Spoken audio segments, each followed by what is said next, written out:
Camera saber. Hi, everybody. We live? Okay. Hi. Thank you to all the beta viewers that are out there, and coworkers, and friends and family. This is the first test stream of the Prismatic Dragonfly Tavern D&D stream, game, stuff. Extravaganza.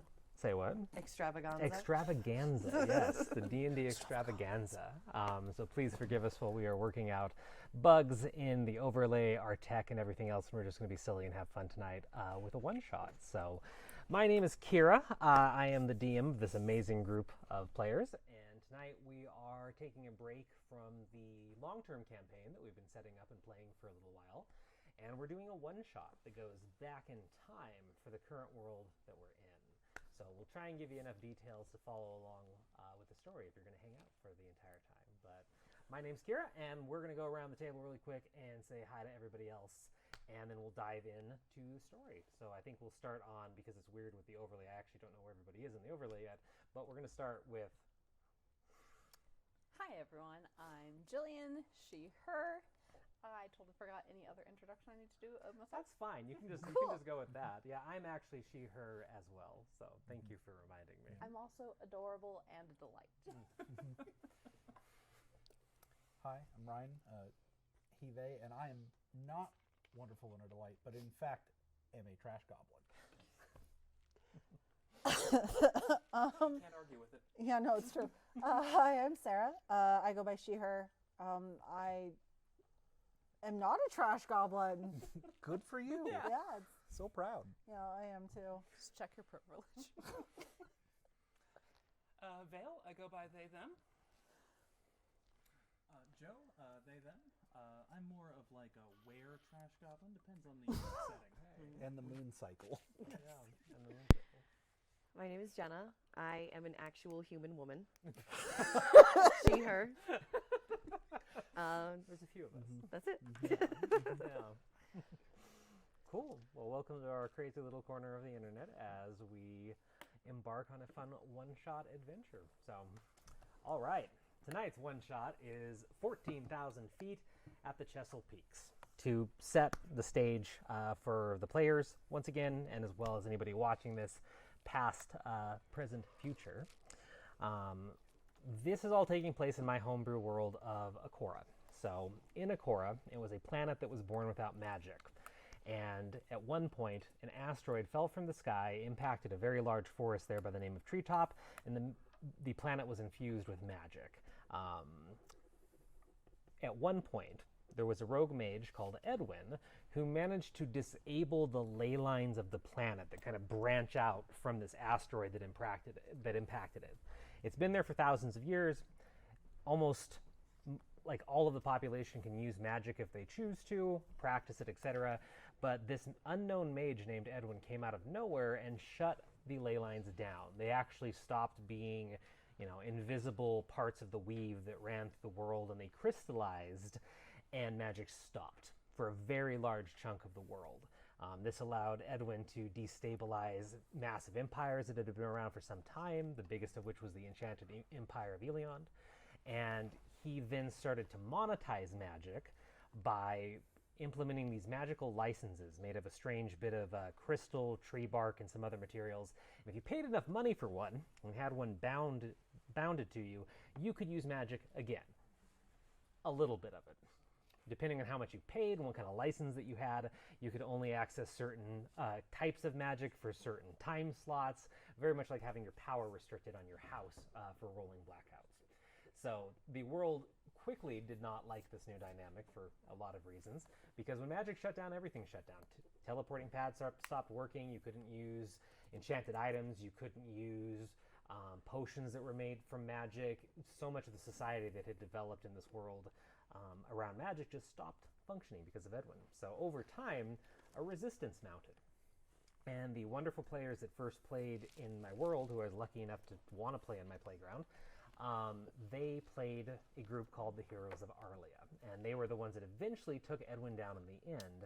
And then these wonderful players with me right now are playing the campaign that comes after that. Right now we're going back in time to about a day and a half before the big battle that took Edwin down transpired. So tonight, one shot's called 14,000 Feet at the Chestle Peaks, and everyone here is playing some amazing characters in a group called Hell or High Water, a very large group at one point of an assortment of mercenaries and rebels that were all fighting Edwin. So this group tonight was sent to their current location, which is on a somewhat abandoned road outside of the massive forest of Treetop, where that asteroid impacted a very long time ago.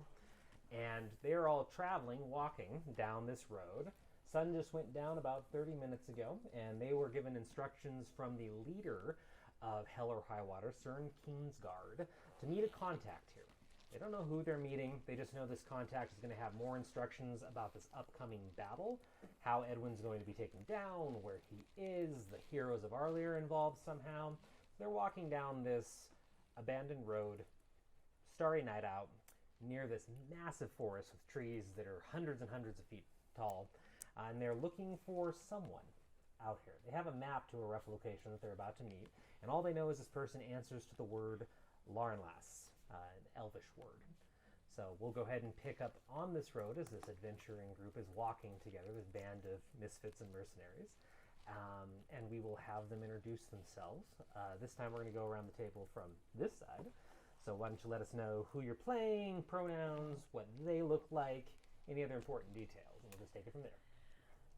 So I'm playing Marina Glasjaw, who is a half-orc fighter. She looks terrifying. Tall, really long, crazy black hair, and her helmet is just the front of a skull of some giant animal, has big horns that are painted red, and yeah, she's just wearing a lot of armor and bones and spikes. Awesome. I am playing Freya Gale Weaver. She's an Eladrin sword user. She's wearing a lot of loose, very colorful clothing with wild, pinkish white hair. She has a scimitar always in hand, with a scarf wrapped around it to cover the sharp edge of the blade, and just kind of has a arrogant and almost always pissed off vibe about her. All right. I am playing technically a Circle of Spores druid.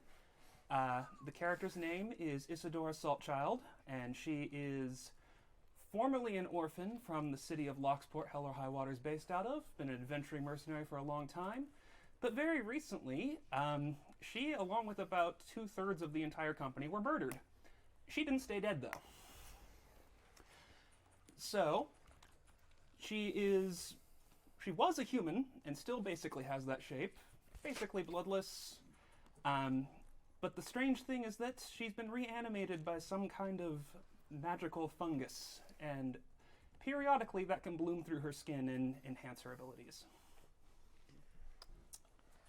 So I am playing Sarissa Morthana, a half-elf sorcerer bard, who seems genuinely pleasant, but isn't necessarily all that she seems to be. She typically is found she's very slight, very thin, very gaunt, and kind of hides behind her wheelchair as sort of a crutch to shield her from everyone around her. Alright, I'm playing tonight as the Mad Mage of My Falls, Lieutenant Marcel Winterford. Level 10 War Mage, level 2 Hexblade. He's just a strung-out wizard who was a lieutenant with, his family's mercenary band. And then when Edwin came in, it was like, magic, no. And then conquered his city and killed his family. He kind of just lost it. He went a lot of very crazy, like you do.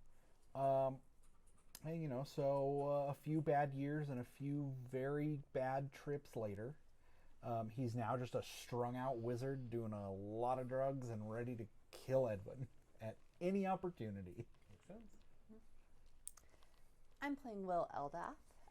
They are a generally human character and a bard. They're kind of as average as you can be when it comes to looks, and that has been more or less it's been a benefit in some cases, not so great in other cases, but there does just seem to be a level of griminess upon them at all times. They are a variant human who just grew up a little too close to a rift near the Earth elemental plane. Yeah, and they are dressed mostly in black, leggings, cool swooshy jacket, and just maybe a little bit too much eyeliner. But what are you gonna do about it? Hold on. How can you have too much eyeliner? There is a level of which there is too much eyeliner, in my opinion. All right, so you are all walking down this road. Stars are out. You're probably a few minutes away, as best you can tell from the map that you were given from this meetup point. So it's your game. All right. Well, I imagine I'm pretty up close to the front, so who's up there with me in our little marching order here? I'll be up in the front with you. I'm just saying I think we should have gotten more information on who this contact is besides they answer to this keyword. Look, sometimes all you need is a keyword. Yeah, and I was told all you needed was talent, but look where that got me. I mean, it seems to be a pretty empty road. If we come upon somebody, it's probably who we're looking for, right? Unless we say that word to them. You guys remember the word, right? Yeah. Laronless, yes. What? What word? As I'm like pushing the wheelchair. The fancy word that the contact will know. What do we do when we say? We'll figure it out. Do we kill them? No, No. they're our contact. There are plenty of other people we're going to kill. Okay. Oh my god, can we just get to the killing part already? Please? So you guys in murder. Yeah, I feel like maybe we should. That's coming try- from me. Yeah. So maybe some diplomacy here. Are we not going to war though? Why all this subterfuge? I mean, if we're gonna be there, what's talking gonna do, really? Get us a better opportunity to kill some people. That's what they tell me. Yes, then we can talk. But you know what? We're going to war, but we don't have to go to war that quickly, and we could live a little bit. Like, when was the last time we were just at a pub, jamming, having some drinks, having a good old time? Cute. like Let's go. Yeah, Come on. Eldath, would you like to live a little? been wanting to live a little for a while. Just gonna go reach into my bag. No, you put that away. I know what you're offering me. No, Suit yourself. We I are on mean the through job. art. I just continue to pull out a bag of Enemat. Just set up a line on the inside of my arm and just. There's a time and a place for that, maybe. Well, Yes, that time is now and the place is here. It's nighttime. Right? You're allowed to do drugs at nighttime. Isn't that Legally? No. Isn't that the rule? Oh. we're in the middle of nowhere. I don't think anyone's gonna care that much. What the As you law say is. As long as you're ready. As you say that. It's not really hilly out here near the edge of Treetop, especially in this part, but there's a small rise that you've kind of been cresting for a little bit that spills out into the continuation of the road towards the coast. And in the distance, you can see a bit of a clearing off to the right-hand side of the road. Looks like there might have been some kind of a worship, like a temple to some god over there at one point. Very rough construction, but whatever building used to be there has been completely razed, and it's just a pile of rubble. And even at this distance, it's about 500 feet away or so, you see a figure in a black cloak with a hood pulled up, just sitting in the middle of the rubble on the edge of the road that you'll be Look at passing. that. Look, see? We just gotta hope that that's the person we're looking for. Worth And not checking someone out at that's as least. jazzed about murder as you guys. Maybe lieutenant shouldn't be the one to. Nope. I can go on in there. I can do it. I'll wheel myself up to him. Just like Okay. yeah. I'll keep an eye on things. So, you're all going to just walk down to this person at the same time. Give me an idea of like marching order and how we're doing this, because this is just a pile of rubble on the side of the road, pretty much, that might have used to be a small shrine or something like that. So. I'll let Zyrissa take the head, but I'll be close behind. Okay.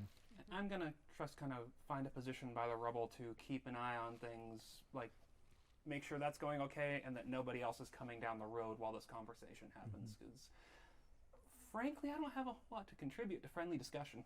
That makes I'm just sense. gonna That's fair.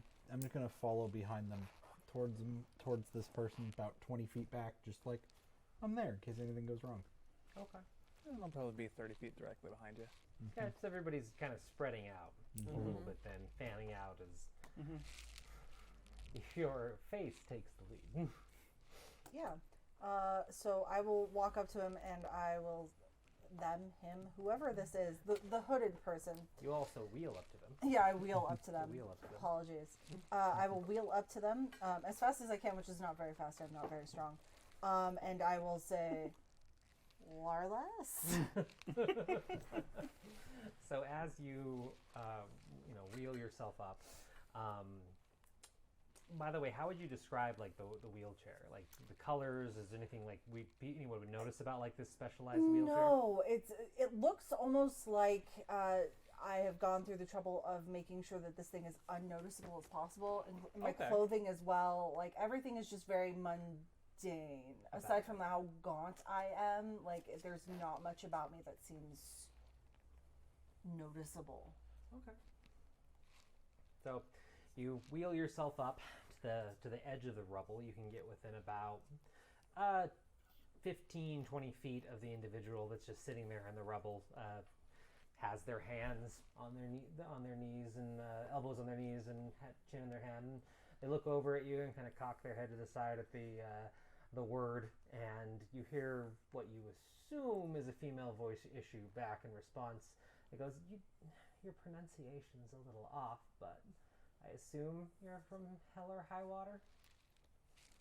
Yes, definitely. Definitely very much a hero. Look at all of us. Yes. Seems like you have a collection. Yeah, I would say that's right. We're all pretty busy, and a couple of them really want to stab something. So if you could just point us to where we're supposed to go next, that would be delightful. Go ahead and roll a perception check. Okay. Just quick and to the point. Listen, this game is serious. 20, not natural. 20, not natural. Yes. Okay. Their face seems to be very strategically placed within the hood and where they're sitting with the moonlight and starlight. And you can't really get too much of a read on who's underneath it, but you do think you can see like a pretty elegant chin and like high cheekbones and stuff, so you think it could be an elf. They just kind of nod. There will be plenty of opportunity for stabbing. Lots of people. I assume that CERN gave you a brief outline of what we're asking you to do. No, not really. We were told you were going to fill us in. Sounds like Kingsguard. We've located, or at least we're pretty sure, we've located Edwin's base of operations in the Chestle Peaks. Looks like it's an abandoned mining colony that used to be there a very long time ago that was unearthed in an archaeological dig. We have a lot of different people, as I'm sure you know, that really want him neutralized, we'll say. And the heroes stabbed. Many would like that. I would like him to answer for everything that he's done and kind of explain what he's done. But the heroes of Arlia, which I'm sure you've heard of, specifically their Mage Anomaly, believes she has a way in for all of us, multiple ways in, and we want to bring the might of everyone that has an issue with what Edwin's done to bear, and we need a team to help us on the inside. Hell or High Water has performed admirably so far through this conflict, And Cern speaks very highly of you all. He's sending a lot, pretty much all the remaining members that we know of, to fight on the front lines, help us with our infiltration, but you're the ones that he picked for what I'd consider the most key part. What's that? Getting us in. Because we can't attack Edwin head on. We've been very careful to make sure that no one would know how we're going to get in, because if they did, it would be really easy to stop us. So we have a way, a magical way, that we can get you inside his base of operations, and we need you to place an item for us that'll allow us to bring everyone else into the battlefield. If we don't get this item in place, he can sit behind his magic and the anomalies in the area, and who knows when we'll be able to get to him, and how much other damage he can wreak on the planet. Were you followed? Were we? Can I do a perception check? Yeah, everybody can do a perception like, check, because everybody's within earshot of I this. don't This think person's not so. suppressing their voice. Natural one. 21. You're quite convinced we're fine. 9. Follow us. Yeah. 15. 15? 24. 18. Nice. Anybody with a 15 or up just has a sense, just kind of looking around the abandoned area, that it does feel like you're alone right now. You know, the last time that you saw anybody was about 2.5 hours ago, when a cart passed you on the road. Didn't seem anything out of the ordinary. You've kind of been by yourself for a little while, so it doesn't seem like you were followed. Can I insight check this individual? You can. What are you specifically wondering? I just want to make sure that they have been sent specifically by what is his name?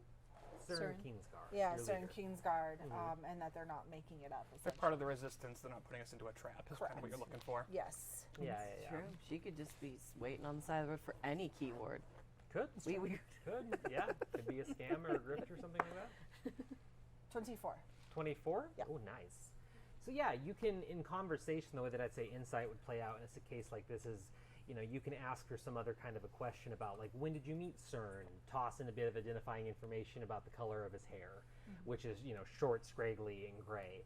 And talking to her for another, couple exchanges of words, you do feel that she does know CERN. It seems like the information she has, she'd have to have actually met CERN and know him on a deeper basis than just know of CERN Kingsguard. So it does seem like she's on the level as far as you know. Anyone that can cast any type of spells, go ahead and roll an Arcana check for me as you're standing listening to this conversation between this unknown individual. Natural 20. You're just hot or cold right That's a now. 6. It's like just ones or 20s. When it's about killing. Nat 1? That one. Nat 1? 6. 7. 11. Just all over the range. I mean, to be fair, it's to No. be expected for my Yes. character. For you, especially, yes. Everybody else just kind of going all over the place right now. So Freya, as this conversation with, can you say your character's name again? I feel like I keep mispronouncing it. Yeah, Zarissa. Zarissa. While this conversation is going on with Zarissa and the unknown individual, and you're standing there, you start to feel these kind of vibrations in the weave, almost, and something just feels wrong about the surrounding area, and it feels very akin to experiencing, and you have experiences quite often, especially in battle, that some sort of illusion magic might be being used right now. And it doesn't seem to be staying in one spot. You're just getting kind of the flickers at the edge of your vision kind of thing.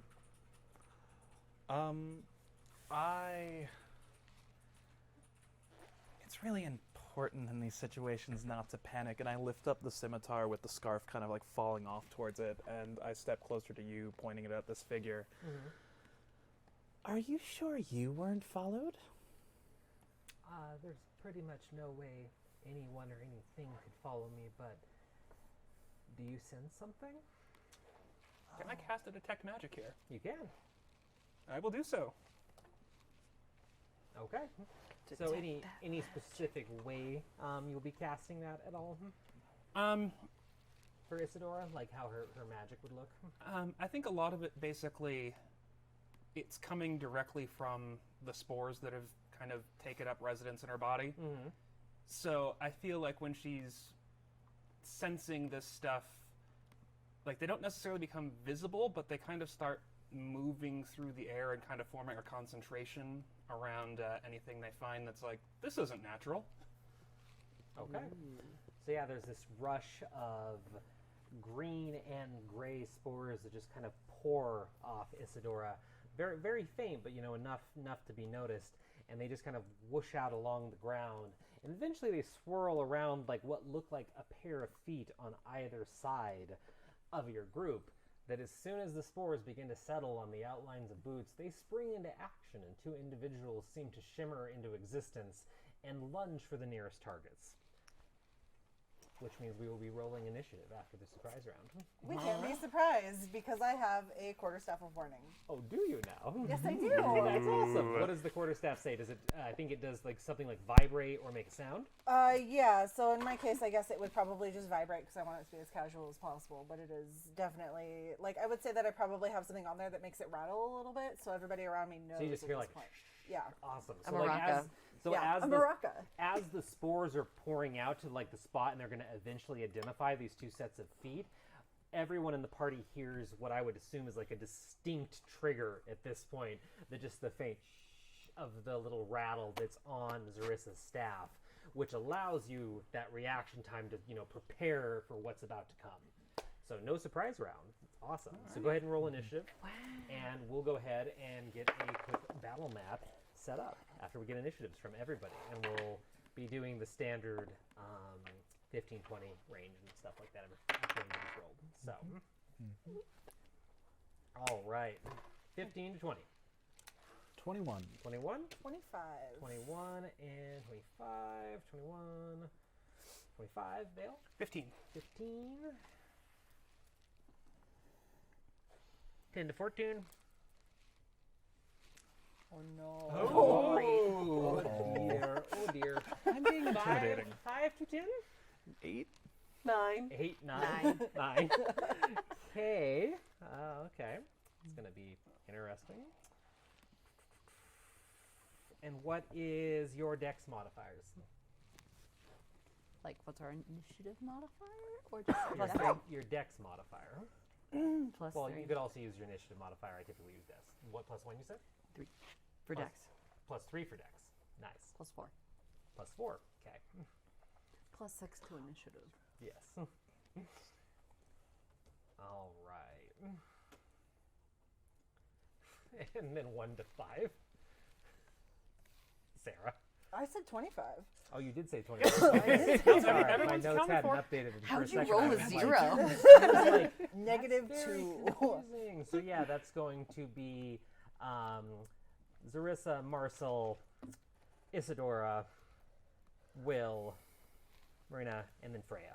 So, and then whatever these two individuals are as well. And what's their So- initiative? I'll track. Part of the test stream is stuff like this because when we set up for surprise combat and stuff, we'll need a second to actually get some minis on the table and everything. So for now, we're actually going to go to our intermission screen, and we'll be right back in just a second after I get the map set up. So be right back.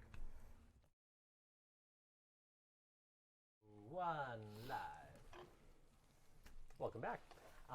We do not have what we like to call in the TTRPG streaming world a battle cam yet. So there is a setup right over here of the battle that's about to unfold.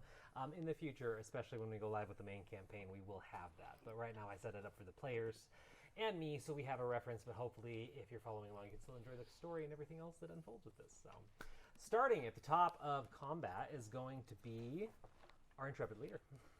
Great. So I am going to so I can't see the people behind me, I'm assuming. No. So what happened, especially with you, because they're behind, is you heard that sound and were able to prepare your senses, your body, everything else, like to act. Everyone else, anybody that is in the back, can see these individuals. They're very hard to make out. They do seem to be wearing many different layers of black and purple iridescent cloth. One of them has kind of a giant hook that's being dragged on the ground. The other has a set of daggers. and they're both just blind, like full speeds, trying to sprint at the group now to attack since they've been uncovered. Great. Okay. So what what I'm are you going to gonna go ahead and do is, I'm going to look at the person who is presumably a woman in front of me. Yep. And I'm going to go ahead and cast. Let's see. Yeah, I'm going to cast Shield on myself. Okay. And then I'm going to go ahead and use. Oops. Sorry, it did not take. 1 second. No worries. Actually, shield is a reaction, so I will hold that. Never mind. I'm gonna go ahead and. No, I'm gonna cast Expeditious Retreat on myself as a bonus action and just start wheeling back as fast as I can. Okay. So then you're just going to go backwards, and you're going to go the full amount? Yeah. Okay, what's your full amount then? So my full amount for Expeditious Retreat is. Let me double check. Should be 120 or... Yeah, I think it's dash action, so 60. Yeah. 60? feet. Cool, you're just going to go like pretty much back in a beeline as much as you can. As far away from them as possible since I cannot see the people behind me. Okay, so you can pretty much go to the edge of the map then. And at that point, as I'm rolling, I should be able to see these guys as I'm like hauling butt back, Yep, right? yep. Okay. In quite a contrast to how slow you rolled up originally to this figure. You superhuman speed back. Then I would like to go ahead and cast. Let's see, how far am I? Okay, yeah, that's reasonable. I'm gonna cast Mind Sliver on the guy to my left, I guess. Yep, we'll have just to make it a bit easier for everybody as we are figuring things out. We will just call them red and blue. Okay, so I'm gonna do it towards blue. Okay. And then I need blue to make an intelligence saving throw. Intelligence saving throw. Okay. Calling out the man's intelligence. Ooh. What are we trying to beat? That would be 17. 17? Fail. Okay. So they take nice. They take six psychic damage, Cool. and then on their next saving throw, they have to subtract 1d4. Nice. Gotcha. And what does... So this is the first time we've seen Zarissa cast. What does it look like? So For I would. reference. Yeah. So this is a psychic energy sort of thing. So you wouldn't see anything coming directly from her.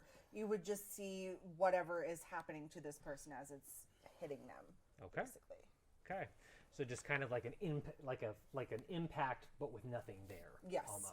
Okay. So then you see that attacker just kind of cringe and stumble as they're running forward. After that, it's going to be Lieutenant Marcel. 1 second, I'm a liar. Oh, sorry. Go ahead. Sorry. No, you're fine. They actually take 9 damage because I am 12th level. 9 damage. 9 Okay. damage. Yeah, 9 sorry. damage. Thank you. And anything else? All good? That's it, I swear. That's it. Cool. Over to Lieutenant Marcel. Great. So, Lieutenant Marcel, who I'm not sure I described, is this like extremely scrawny, 6 foot tall human, completely shaved head, shaved eyebrows, Okay. some very hell yeah energy. Okay. And he's wearing like a hood that kind of like a hooded a scarf as a hood almost, with a pearlescent thread woven through it. And then down below that, on his neck, he's wearing kind of chain, a little golden skull over Okay. his breastplate. Okay. He grabs the skull, whispers something terrible and infernal. Into it. And he summons an undead ghost with the spell Summon Undead. Okay. And with the, Like a spectral spirit just kind of manifesting. yeah, so with a what starts as a low rustle to a quiet wailing moan, just as this spirit just like from the skull, Okay.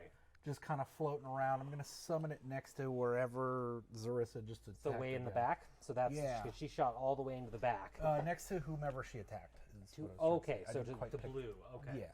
we will use a marker. We'll use Sonny's marker then for that, and that'll be the ghost. Perfect. Perfect. So the ghost is going to make this fun attack. Go for it. Ooh, and I'm going to cast that at 4th level, just so we know. It's going to make 2 attacks. Okay. First one is 1. Oh, I should roll a d20. That'd be good. Huh. Sorry, it's the And- first time I've used this spell, so Nope, it's you're a all little, good. little clumsy. Yep. What is the 2 hit? Proficiency bonus is equal to mine, so that is going to be a +4 to hit. What do I roll on that d20? Nope. Roll it, please. Ooh, how about that nat 20? Nice. That feels good. That feels Crit. right. Yeah. So on that crit, And damage. so the damage is 1d8 plus 3 plus 4 necrotic damage. Okay. And then I need them to make a wisdom saving throw. Wisdom saving throw. You got it. Please. Okay. What are we trying to hit? Well, they fail it. So we'll just Great. say that. So what happens? Oh, they're afraid of the ghost. They're afraid of the ghost. It's very spooky. Immediate fear, runaway action, or Yes, they have the frightened condition. frightened condition. Okay. so And they're how in much damage did they take? Because you described the dice, but not how much. Yeah, it's going to be 6 plus 7 is 13. Thank you. 13 damage. Yep. Okay. And then because I used level 4, it's an extra attack that I get to make on this roll. Okay. So we're going to see if I hit. Go for Fingers it. crossed. Probably. 22. Hits. Great. And then that's going to be 7 plus 7, so 14 points of damage. 14 more points of damage. Nice. So frightened condition is just that they have disadvantage and they can't willingly move closer to the source of fear. Does that specifically say they have to run away? Let me look what it says first in the conjuration spell. You got it. Next Next up is one of these guys, and then Okay, after that, by the way, it will that up. be Isadora. I'm looking up the frightened conditions. If you want to Okay, keep going, yeah, go ahead I'll and we'll message get back you. to that. So the next turn is Red over on the other flank. So this clothed, masked individual, they are just going to take a couple steps forward. So I'm going to move them about 5 feet. And they're going to go for a spell, actually, looking and kind of surveying the battlefield right now. They're going to spin their hands around, and they're going to cast a kind of a blue cloud of energy that just pours from their hands and then snaps out with a lightning thunderous crack. Counterspell. Ooh, nice. Okay. Counterspell goes up to automatically countering what? 4th level, 5th level? I think it's 5th level. Let me see. Because I'm pretty sure that you did just counter that, which could be nice. For you, anyway. Process. Not for Spell of 3rd level or lower, but I will cast it at 5th level. At 5th level. Okay. Yep, nope. Everybody briefly can see this spell manifesting, and it looks like an electrical cloud that could have spilled out and covered over the whole battlefield. Like it starts to spread, but then just it's gone. And does it look like anything specifically? In this case, she slashes her blade, and you just see this like green, kind of like rays of energy just kind of go through like sonic energy. Nice. All right. So yeah, completely negated that. No bonus actions. It goes over to Isadora. All right. Well, first things first, it's time to wild shape up. Okay. And because I'm Circle of Spores, that means my wild shape is symbiotic entity. Mm-hmm. So she doesn't turn into a creature of any kind. Instead, it's like all of these mycellular fibers kind of just come out of her body and like wrap around her as like armor and extra muscle. Love it. Just an eruption of mycelia. So still the same shape, same-ish size, but now like coated in all of this Yes. mycelia network spores. Okay. And that takes up her main action. So as bonus action, she is going to go ahead and do Spreading Spores, which means I have a class feature called Hail of Spores. Lets me do extra damage to things that I hit that are close enough to me. Okay. Spreading spores, as soon as my entity's active, I can throw them to be a 10-foot cube within 30 feet of me. Ooh. And anything that starts its turn or enters that space immediately has to take a Constitution check or take my necrotic spores damage. Nice. So when they have to start their turn. Start or enter the space. Start or enter the space. Okay. And that'll be a 10-foot cube with blue as one of the corners. One of the corners of it. Okay. So is the cube like there where Like coming towards me. so like that? Yeah. Okay, you got it. Awesome. That is, yeah. It's going to be painful for them. Okay, so that's everything for Isadora? Yeah, and then she's just going to march up closer so that he can hit anything that's still alive next turn. Okay. So, You just want to nudge her closer, that'll be it. just a bit closer, like here? Like, just outside of melee range, basically, with blue. With just outside of melee range, so Yeah. gotcha. Perfect. Okay. So next up in the turn order, actually, the figure that has been sitting on the pile of rocks has kind of just been watching all of this without too much of a reaction so far. But as everything unfolds, in these 6 seconds of reality that's unfolding here, you notice that she kind of throws her hood back. You get the briefest glimpse of the cheekbones, the chin, everything else that Zarissa had seen, but like as the hood comes down, she vanishes and is no longer present. And then after that, Dick move. I know, it's very rude. And then it goes over to Blue, who's starting their turn in this.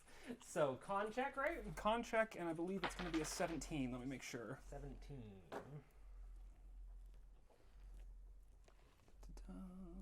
Where are you? Yes, 17. 17. Pass. Okay. So he's fine this time. No extra damage, nothing going on. No, it's just like an area denial. Okay. Then he is going to immediately turn, step into melee range, ignoring everything else, and is just going to take a swing at you with this kind of giant hook that's being dragged behind. And so make an attack roll. Fear? And going for 24. Okay, 24 will hit. 24 hits. Okay. So the hook swings up into the air, becomes very spectral for a moment as it's hanging in the starlight, and then impacts your side and tears in a little bit and does 17 points of damage. 17, all right. 17 points of bludgeoning damage. And then as a bonus action, they're going to disengage back 20 feet. Okay. All right. And next. We're not going to do that yet. Sorry, checking one thing. All right. So next up is going to be Will. Okay. I will And then Marina. cast Pot of Daggers upon Red. Okay. So on their turn, they will take 44 slashing damage. So it's just kind of centered around them right now. Okay. And then I will take out 2 daggers and run up to Blue. Okay. So just trying to really maximize damage here on the battlefield. Yes. Nice. So is Will using an instrument to throw the daggers, or does Will do anything specific when they attack in a range with magic? I have to think about the Just give me some flavor. I'll run with it from there. But yeah, just some flavor. Well,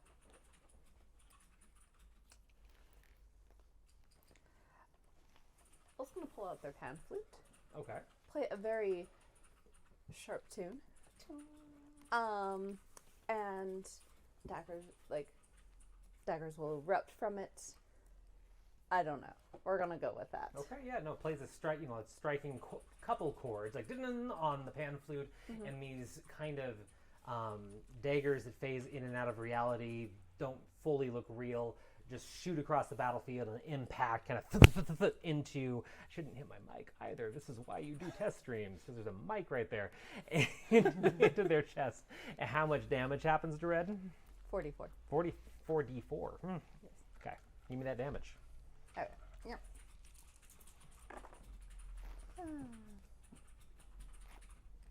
I just rolled 4 threes. 4 3.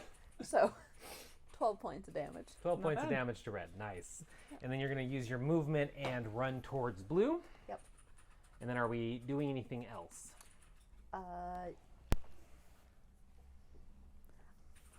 I run, I will inspire Sarissa. Okay.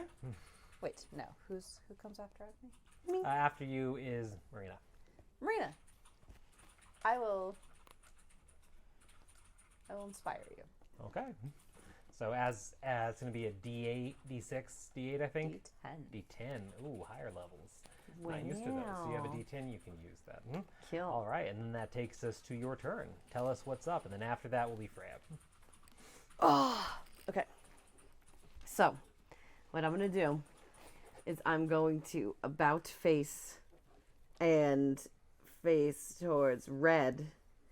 I have one long sword in each hand. I dual wield. It's very awesome, I know. It is very awesome. And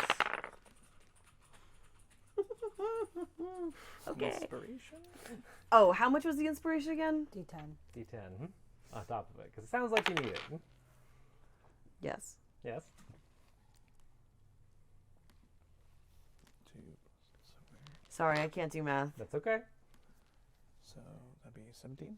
17 to hit. Okay, hits. All right, and then now for so 6 for one long sword for damage and 5 for the other. Nice. Okay. Yeah. So impact. Anything else? And you did that to red. You moved to Yes. red and then went at? Okay. And then anything else on your turn? Perhaps. Yes, I am going to do it again. Do it again. Okay, another attack. I'm going to do it again. That almost went off. That almost That did. is a 19. We can't get to that part of the stage. So, how much was it? 19? 27 to hit. Hits. Definitely hits. Okay, good. Yep. Then that's going to be... Oh, did you crit on 19? I do crit on a 19. Oh, so you can Thank crit. you for Nice. that. Yeah. So I did crit. Yes. Where's the literature to back that up? I don't need literature. I Okay. trust you. And that's going to be 6 on 1 Nice. again. And You just had the 7. yeah, I can't do math. I thought we went over that. 13. That's 11. 6 plus 7? That's 13. 4 plus 7. You don't That's have the 4 11. this time. Oh, okay. Then never mind. Then whatever you said. 13. 13. Thank you. 13. So yeah, you turn around and just lay into him with a series of attacks, and you're actually like slashing away at these layers of cloth, and one of your blades actually catches metal underneath as well. So apparently they're wearing armor and a bunch of cloth on the outside. And as you're slashing, you see these very like noticeable sparks fly, but it's not the spark of metal on metal. It's the spark of like an enchantment or a spell being broken. So the cloth that they're wearing probably has some kind of an enchantment or is, very magical for some reason. Anything else on your turn? No. Nope. All good? Okay. And then last but not least, Freya. So she looks towards the hooded figure, having looked away for only a second. Yeah. Was a boring conversation anyway, and runs towards red. Okay. Runs towards red. She is... Kind of here. Yes. Okay. And as she does, she basically just like flicks her scimitar, and it starts to just kind of vibrate this weird sound as she kind of swings it around, beginning Warbling. beginning her blade song, and she slashes once with just a normal attack. Okay. That's a natural 1. That does not hit. Unfortunate. Oh boy. Unfortunate. Unfortunate. Does anything happen, or does she keep going? No, you just keep going. Okay. She's then going to cast Booming Blade because she can cast a cantrip. Yep. And that attack is going to be a 19. Oh, hit. So that will be 9 damage. I don't know, Booming Blade I don't think adds any extra damage initially. I don't believe initially, but give it a double check. So yeah, everybody else hears the kind of around the blade as it hit, and then following the boom afterwards. But I don't think it does damage yet, or at least that part of it. Spells damage increases. Melee That's why attack we does an double check. extra... Oh, actually, it does deal an extra 2d8 at this level. 2d8, nice. And give me my total once you're done. So total is going to be 9 plus 6, 15. 15? Gotcha. And then she's going to do it again. Do it again. That is going to be 24. Nice. Yeah, very nice numbers so far. So that's 12, 15, 18 points of damage for the third attack. 18 points, dang. So yeah, this individual is already staggering a little bit as they have just been laid into by this group that they should have got the drop on, but they did not get the drop on. So Thank you so much for making tonight more entertaining. I would say, yeah, Zarissa having that item is definitely very beneficial for everybody right now. And speaking of Zarissa, she is next on deck. But before Zarissa, and after that happens, over here from the tree line, let's take a look at that battlefield.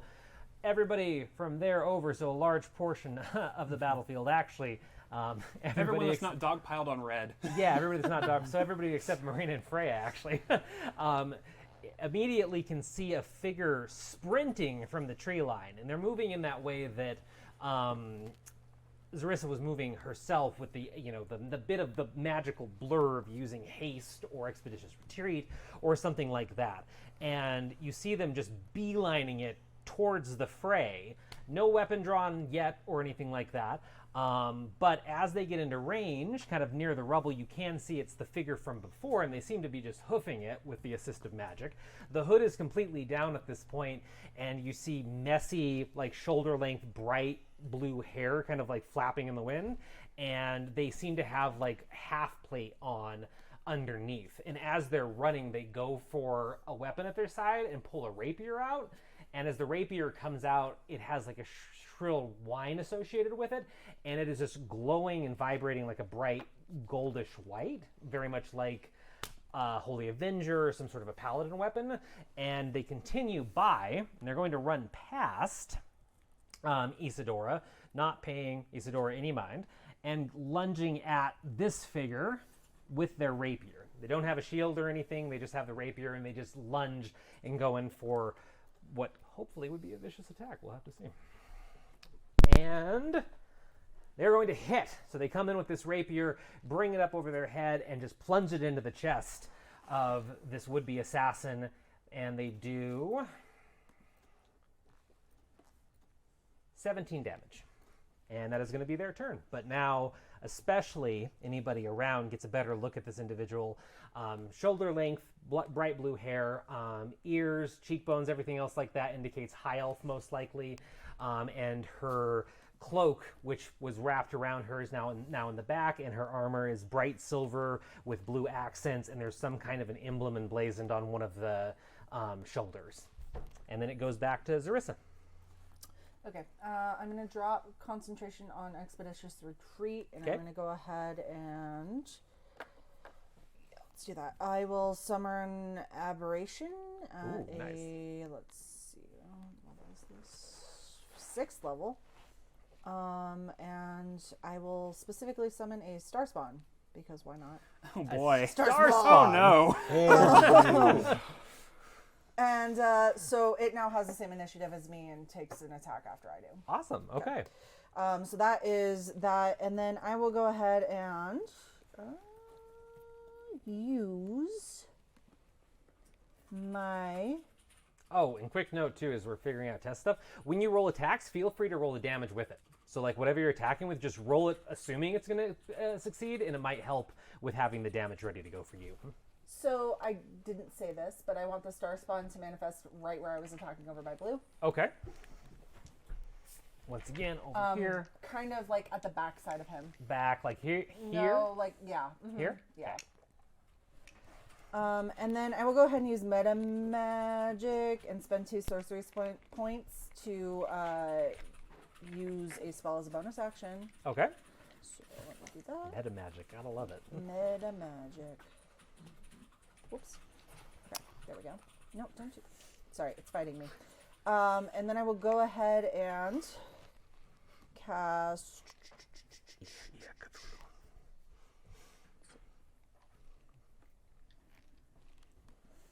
Sorry. No, you're fine. I had it. It was here. Where did you go?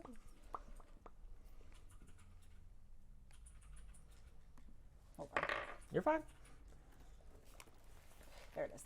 Okay, I will cast Dominate Person at a 5th level. Okay. And they need to succeed on a Wisdom save. Okay, and you're casting this at blue? No, actually red. Red. You're Yes, casting it at apologies. red. But you still manifested that at blue. Yes. Okay, but you're casting Dominate Person. And what kind of a check is it? It is a Wisdom check. Wisdom check. DC doesn't matter. 2 ones, because why would the DM roll anything other than ones when they're in combat? The correct DC is Okay, please tell me what happens. to Beautiful. I scream, attack your partner at him. Red.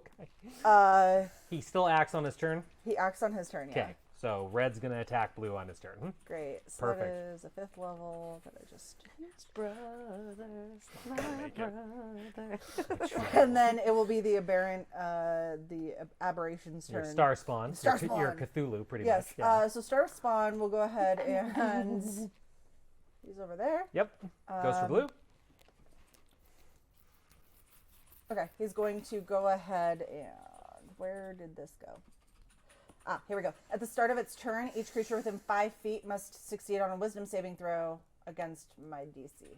Okay. At the start of its turn. At so, the start of its turn. Which is, it is now its turn. Because Yes. I went, yeah. Okay. And what's the DC? The DC is 17. 17. Does not succeed. That wasn't a 1, but does not succeed. It will take 8 psychic damage. 8 psychic damage? 8 psychic damage, yeah. 8 psychic damage. And that was just from like being in its cloud of like just Star Spawn essence. So bringing now it is in existence. Yes. Vibes. Yeah, it's vibes. So now the Star Bad Spawn is vibes going only to zone. Yeah. perform a psychic slam on that guy. Okay. Yeah. And so Once again, no actual movement or anything. It's just bam, Yep. things are happening. Yep. Invisible things are happening. So that'll be, what is my spell modifier? Hold on. It's high. I'm sure it is. It is something. Just like you. There it is. So it's gonna be 22 to hit. 22? Yeah. You hit? Okay, so then let's see. So it's 22 to hit, and then that's going to be. Oh no. Oh, no. 11. 11. 11 Psychic damage. 11 psychic damage Yeah. on blue. Yes. Yeah, blue is rattled. Not only did they just barely manage to yank their body away from this glowing rapier after being impaled on it, then this wall of psychic energy slams into them as they're grappling with the reality of this horrific starspawn creature that has been summoned into existence next to them. But, you know, just a day in the life of assassins, probably, or at least these assassins. After that, we go to Lieutenant Marcel. So, all right, who do we got? Where are we at? Okay, they're where I'm at. You're just kind of by yourself right now. Yeah, you're just kind of in the middle yeah, of you're just everything. kind of like everybody's yeah, gone off, found dance partners. You're just like, I'm having a great time. yeah. Gosh, gee willikers, there's some bad guys. Sure are. Oh boy, We should do something about that. I know. I'm gonna take a couple steps back Okay. so I can kind of get line of sight on the 2 by my ghost. Okay. So you're just going to go straight back. Okay. Yeah. Gotcha. All right, perfect. I got line of sight on them. Yep. You got line of sight on them. Great. I'm going to cast a very fun spell. Please tell me about this very fun spell. Oh no. Oh, no. Oh yes.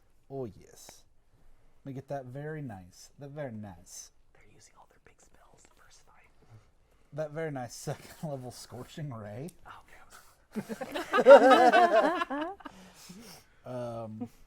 And because it's, because the level I'm at, I actually get multiple rays, it turns out. 2 rays, 3 rays, 4 rays, 5 rays. Oh no! I get 3 rays of fire on its own because that's just the spell. That's how it does. Okay. For some reason in my head I was like, oh, it's like a cantrip. You just get more. Yeah. So how are they splitting then? So Or all first go into one one. Okay. is gonna go towards. I believe it's being played by the D6, if I'm not mistaken. Well, it's right there. We were just denoting these as blue and red for the sides, but yes, you're gonna Gotcha. hit blue with it. Yeah. That makes much. I thought there were 4 people. Nope. There's just the two This is assassins. much Yep, better. Yeah, much better. All right, so the first one is a 10. I don't 10? think it's gonna hit. Does not hit.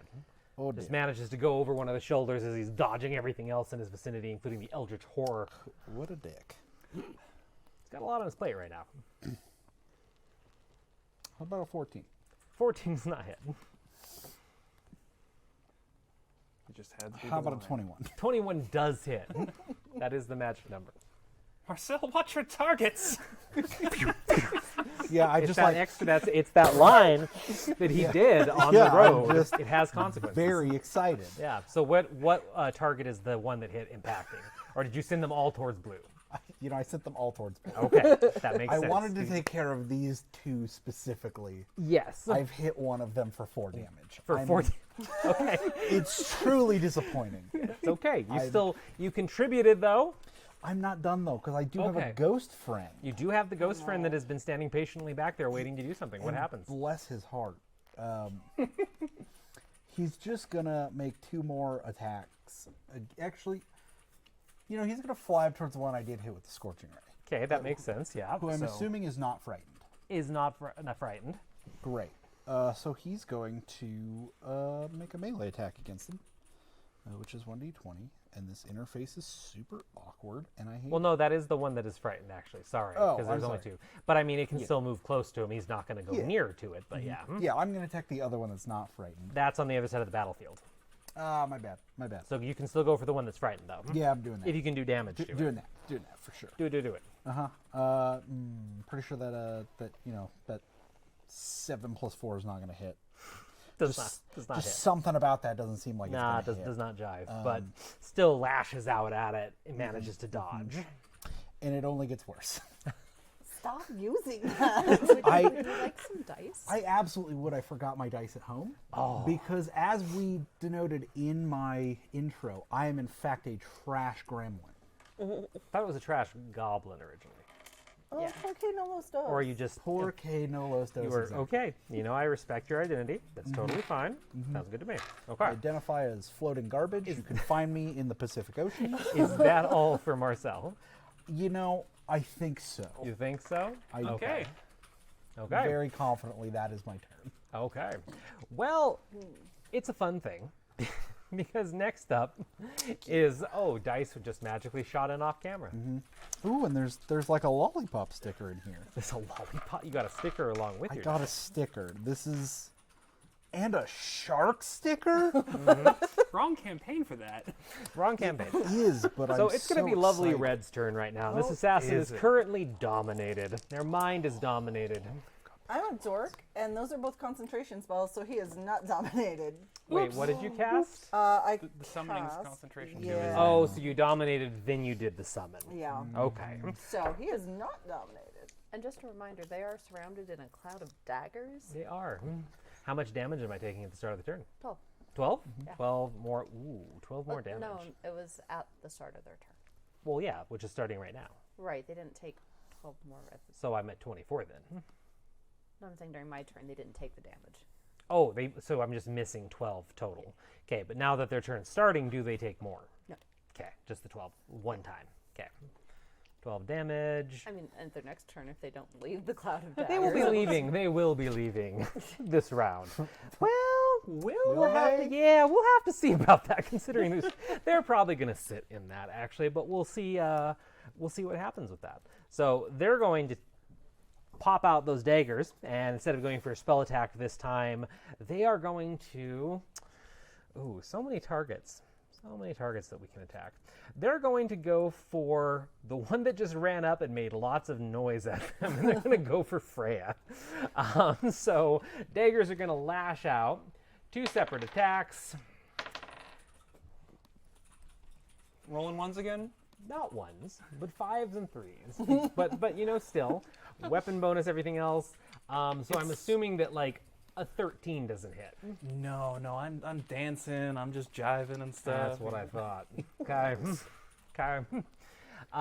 Bonus action. They are going to, as they take, so they pull these, they have these daggers ready. They just put them up and start swinging instead of going for a spell. And they all the attacks miss. And they like grunt in frustration, probably a lot of pain, and they drop one. It's the offhand one. And then they're going to use their bonus action to pull a small stone out of their pocket. And that's going to be the end of their turn. Huh. So, after them is going to be Isadora. Yes. So, I have line of sight to blue where I'm at right now because I'm pretty sure there's still a gap there, right? Oh, yeah, yeah. Perfect. The elf is on the short side, too, so they're not even blocking height-wise. All right, well, I know what I'm doing then. Oh no. I imagine a 26 hits. It does. All right. Well, Isadora stays exactly where she is Okay. and just kind of throws her arms out to the side, and like a weave of those fibers just kind of come out of her shoulder and grab the guy by the neck and yank him towards her. Thorn whip. So it just comes, like, the mycelial, like, fungus and everything comes out, grabs, and attacks. And it just pulls him in. Oh, pulls them in. Okay, Yeah, it's so Thorn whip. does it pull? So Thorn Whip pulls it to you, right? Pretty much. 10 feet towards me. 10 feet towards you. Okay. And what's my damage look like? It does 17 by itself, Okay. and also makes you re-enter the spore cube. And on entry is a Constitution check. Okay. Fail. All right, so that is going to do. I'm done with these dice. Yeah, you might want to swap out, girl. I am doing that right now. Might be time to swap. Yep. Really, I think they're doing great. Yeah, I think Yeah. they're wonderful. I think. Yeah, you should definitely continue with them. Take that one, actually. We'll swap that. Okay, so because I have my wild shape up, I have 2 dice instead of 1. So 1d8 and 1d6. 7 necrotic. 7 necrotic. Okay. So as they're pulled through 10 feet, which does bring them right in front of you, as this attaches to them and does a bit of like, it yanks their head to one side, you hear a strangled gasp, and they just like stumble forward as they're being pulled. They will go through the small gap between the ghost and the mysterious elf, and she is going to just take the opportunity and swing the rapier one more time, and there's a brief flash of like silver energy that seems to be accompanying this one, and she is going to attack. See if digital dice work better. They did work better, even though I hate digital dice. She hits, and she does 37 damage as she dumps a smite or some sort of spell into the attack, and ends up rending this individual in half with silvery energy, and they just slump into a pile at your feet, still being pulled towards you. Yep. I think the upper half gets to me and just kind of release the neck, toss it to the ground, and just kind of look over at the elf and just up nod, even though I've got like all this weird fungus shit growing up the side of my face now. Yeah, she just like nods back with a bit of like a panicked smile. Doesn't seem too phased by your appearance, but she's like, we're doing it. And even though we got one more enemy on the field, we will be taking a quick break there because we are at about our halfway point, or at least the point that we need to reset some tech and stuff like that. So we'll be back in 10, 15 minutes or so once we swap some tech out, get everybody a quick breather. If you're still beta watching us, thank you for beta watching us as we figure out how to make all the cameras work and the mics and the tech and how we're going to do this for an eventual weekly stream. So we will be back in just a little bit. Welcome back. If you stuck around with our beta test stream, we appreciate you ever so much. We are not looking at Twitch chat, by the way. I mean, maybe some of the players are now after the break. Okay, so some of us are looking at Twitch chat, not all of us, because we're trying to figure out the tech and how this is happening and everything else. But we got to see some of the highlights of chat. We were able to make a lot of different changes, such as audio adjustments and wardrobe adjustments based on your feedback. So thank you, chat. And now I'm going to whip the mic around for a joke. So we're going to go ahead and pick up back in this pitched battle that you can't see yet because we don't have a battle cam, but you still get to hear these amazing people roleplay and fight. So It looks great, trust us. it does. Very, very detailed, very awesome, just off the camera. There's a tentacle too, which I think There is a really the important tentacle. There's a tentacle mini that is representing a ghost right now. This is one of the many reasons that we don't have this displayed. The main one is that we don't have a battle cam, but it does allow me to use whatever minis that I have laying around that they've been using for their other And games. So there was a tentacle, but it was a spell effect, and it's gone now. yes, yes, But would you say it's one of the many reasons? it is one of the many reasons. Anyway. Yes, boo. It is now after Blue died. Blue also that was going to be their turn. And they no longer get that turn. So it is going to go to Will now. All right. Will's gonna just be like, oh, okay, and sprint over. Just going to sprint back. Be like, okay, bye. This is good. I'm going to run back to the other side of the field. Well, you know what? No, that's way too much work. Okay. So they're gonna put their daggers away. Put their daggers Fine, away. I see how this is. Just I react. No, I'm not gonna use that. And they're just gonna cast magic missile over to Red and be like, you know what? Fine, go that way. Okay. So that will. Where are my spells? You would think I've played D&D before. I mean, I would. In fact, I think everybody here at the table I would consider kind of a veteran D&D player at this point. Okay. What game is this? What are we doing? Yeah, we were just playing life.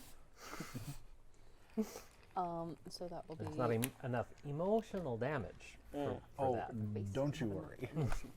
If we wanted emotional damage, we'd be playing Pathfinder. So, Ryan, do you see this nonsense? That's a lot of force. It's a lot of fours. So I do 12. 12 plus 1. 13. Don't worry, guys. We're engineers. This is Well, she's not. I'm an English major. Do 15 points of And no one would have ever damage. guessed. I took calculus. 15 points of damage? Yes. Okay. I'm disinclined to believe you. I'm just inclined to believe your face. I'm still concentrating on the cloud of daggers, so if it's about, still up. Okay. Okay. Would you like me to roll the damage for that? Please do roll the damage for that. I will roll the damage. Because it has not moved from it. Cool. That's That's 8. 8 points of damage on their turn. Okay. I All could right. count. Anything Yeah, else you you'd could like count, to but do? I could add. You're going to get hit. Anything Yes. else you'd like to do on your turn? I will inspire Freya. Inspire Freya. Okay. Yep. Well, that's good because once again, it is going. Well, no, it's not. It's Marina first, but eventually we'll get to Freya. So, Marina, what are you going to do? I know you're gonna be shocked by this, but I'm gonna hit him with my swords. So that's 12 to hit. 12 to hit. Yeah, Okay. Misses. terrible. Hate Going with the sword. Garbage. Manages to dodge to the side, curves off. Well, good thing I have 5 other attacks. Good So thing that you do. gonna try it again. Okay. Wow. 14. 14. That was one more than last time. It was one more, but just not enough more. I'm sorry. Well, this time. Wait. This time. Where's my? Didn't I have? Yes. Okay. How does it change if I'm throwing the weapon at them? Don't want to It's not a sword. I'm throwing an axe. Oh, okay. If My it's a God. thrown property, You it's should, fine. yes, you should have a special attack modifier under your attacks for a thrown weapon. Well, see here, the problem with that is No? I don't. So, Take another swing. yeah, I guess I'm going Okay, with the go for swords. it, I was go gonna for it. try and switch it up, but Fine. shit. not one hitting. higher. I think you not might hitting. need different dice like I do. That was I a 15. I was a think 15. that I think we might have put the inspiration in the wrong spot. I think we might have. Was that a 1? yes. No. I'm so sorry. I think my bad luck passed. No, I don't know if you recall, even in the main campaign, I have never rolled good. We just need to get you like once. a blessed set. Yeah. dice. You know, yeah. I've got like one of those bags that came with like 20 polyhedral sets in it. I'll just bring it next week and you can pick one out. We just might need to do like a salt circle, a saging. Like we got. I we gotta thought figure I this did out. all that to these die. There's a story behind these, and it's not a good one. Okay. But Wait, are those the stolen die? okay, but is it stolen if I initially gave them as a gift and then That's a took story it for back another from that time. person? Okay, so I missed. I missed. You missed. So you're just laying. Was that into 5? the- Did I go 6? Like that felt like a lot of times that I attempted. I feel like I. That was like 4. That was 4. Yeah. All right, all right. 18 to hit. Yes. Hits. And all right, so that's gonna be 5 for one of them, Okay. No, and you still have to attack for the second one. oh, never mind.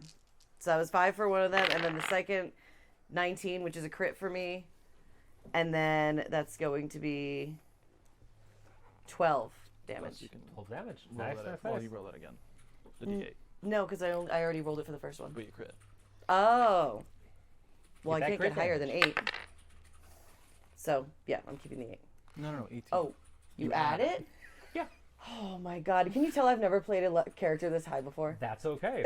That's one of the many reasons we're doing this one shot is playing with high level characters, different classes, 18. stuff like Sorry, that. that was loud. Didn't mean Okay. to do that. Yeah. No, it's okay. 18 Yeah. damage. 18 damage. Okay. So you two have this like dance back and forth of where you just focus on each other for a moment and they're trying to predict your swings and they're doing a really good job of dodging out of the way and using the bits of their magical cloak to kind of like push you aside and dodge the attacks, but eventually you land and they look very rough. Very rough. And they are actually, as a reaction, going to squeeze that stone that was in their hand. It was this hand. Squeeze that stone and raise it up, and red light starts to spill from it as a spell is cast. Don't like that. Yeah, we're gonna do it again, 5th level. Oh, okay, 5th level counter spell. Yep. Burning all these counter spells in the first fight. That's fine. I can get him back. Yeah. Okay, we'll see about that. So yeah, this weird runic stone in the assassin's hand starts to glow with an intense crimson energy and starts to crackle and build, and they have this look on their face of at least I will do this, and then it fizzles. And they just kind of lock eyes with you in an incredibly long moment with a million emotions running across their face. We can't have you telling anyone about what's happening tonight. And then it goes to your turn, fittingly. Well, the coyote realized he was out of road. That does not hit, so I missed with the first one, but I'm going to Booming Blade with my second attack. Okay. Oh, God. Again? Yeah, no, I'm just looking cool as I swing my blade around, and then with a final attack... Vale, you might just need to draw like a salt line down that side of the table or something like that. I think the dice luck is spreading. 14 plus 8, so 22. Yes, hit. I'm feeling inspired. That is going to be 2, 5, 12, 15 points of damage. 15 points. Okay, how do you do it? So again, I'm just like dancing the blade around them, and then finally I just kind of slash straight up, going towards the arm that's holding the stone. Okay. Yeah, that arm severed, flies backwards, splattering to the ground. And they haven't lost eye contact with you ever since the counterspell, and they just slump and fall down to the ground, dead. I'm sorry, I believe we were talking as I turn around to the hooded figure. So, That's 2 less of them. a brief calm that was there before these two individuals decided to interrupt your night resettles over the group as a lot of these spells and defenses kind of flicker and fade away with magic. Like for instance, Isadora, does your like mycelial network and the mushrooms stay and stuff, or does it kind of fade away? I think like as the wild shape goes away, it fades, but that's like 10 minutes naturally. So. Okay, so you're just going to be like that. But a lot of the other spell effects and things will be fading. So now that there is not the impending doom of combat, you get everybody now is able to turn, move around, and see this individual clearly for the first time, because some of our people over on the side, Marina and Freya, probably didn't even realize that she joined the fray until the end of the battle. So once again, she's probably a high elf, has short shoulder length, bright blue hair. She's wearing some sort of very intricate half plate with elvish chain underneath, and she's still holding a very elegant rapier that's buzzing with this like gold and white energy. And as the other one falls and you ask that question, she quickly sheathes the rapier and like readjusts the cloak, but not to hide anything, this just like repositioning it on herself. And she just lets out a big sigh. Sorry about not being able to help right away. I was in the trees. You know, you did good work with that blade, but usually I have somebody's name before I'm fighting alongside them. I can understand that. I was just making sure that you weren't going to compromise the mission. Not you specifically, of course, but the people following you. We've gone to great lengths to keep this secret, as you can see. Our great lengths still might not be enough, but my name's Skalea. And the name doesn't ring a bell immediately. I'm Commander, Captain, whatever you want to call it. There's been a lot of promotions recently. I'm from Arlia, and I'm currently the de facto leader of a order there. You might have heard of them before, the Silver Knights. We're one of the forces that are helping collaborate everything against Edwin right now. I'm supposed to take you all to your meetup location once I made sure you were actually safe. So I apologize for the cloak and dagger, but duplicity has its uses, as does stealth for these sorts of things. Well, believe me, better we find the daggers before they're buried in us. Agreed. Now, you detected the assassins to begin with. Do you think we're safe now? My defenses didn't even pick them up, which is somewhat embarrassing, but... Well, I've still been concentrating. I had nothing else took up my concentration that whole time. Do I detect any other magic that's not any of the people talking right now? Your range is still 60 feet, or did it jump at your level like 120 or something? Let me double check that. But... Just to make sure. Yeah, it's still gonna be 60. 60 feet? Yeah, no, nothing new has popped up, and the spore effect was just the one time, right? It's not gonna, like, do the same thing of where it might expose someone? No, I mean, it's just one of those things where, because I haven't lost my concentration yet, I've just got 10 minutes of anything magical's in that radius, like the spores will find it. Okay, cool. Yeah, no, the spores definitely just, like, communicate some information to you through the mycelial network about, like, the enchantments on Skalea, and it does seem like her armor is enchanted, the cloak's enchanted, and the rapier is probably one of the most enchanted magical items you've seen. So there is definitely something special about the rapier. But other than that, no, you're not picking up anything new that you can't see. Can I try to look into the stone? Yeah, it is still clutched in the now severed hand, so if you want to spend a moment looking at it, how were you going to look at it? I think I'd probably like just use my sword to kind of poke it out of their hand, and You can just knock it out. just like closely inspect it without touching it. I don't want Okay. to activate it accidentally. Okay. So yeah, looking down, it seems like it is some sort of a stored spell, and it's not really a stone.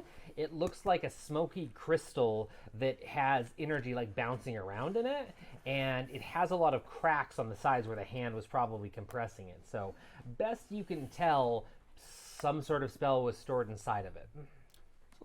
Live magical grenade, awesome. Something like that. So it does seem a bit damaged right now. Do you want to push further and like see if you can identify the spell? Are you going to pick it up? What do you want to do? If I have to pick it up to identify it, I do want to try to identify it. Okay. You will have to pick it up. Are you going to do that? I will use the scarf that I usually have around my sword and Okay. pick it up through that. Okay. Yeah, so covering your hand in the scarf, you reach down, pick it up. You hear an unsettling coming from it, like that sound that glass makes when it's been cracked and there's still microfractures.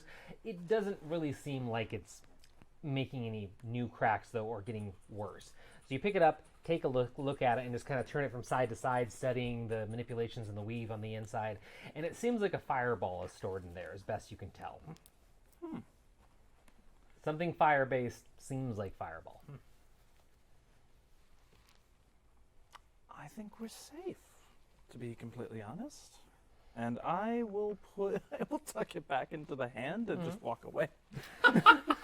Well, I will say, as you go to do that, despite the intimidating nature of this, you do realize, you did counterspell it.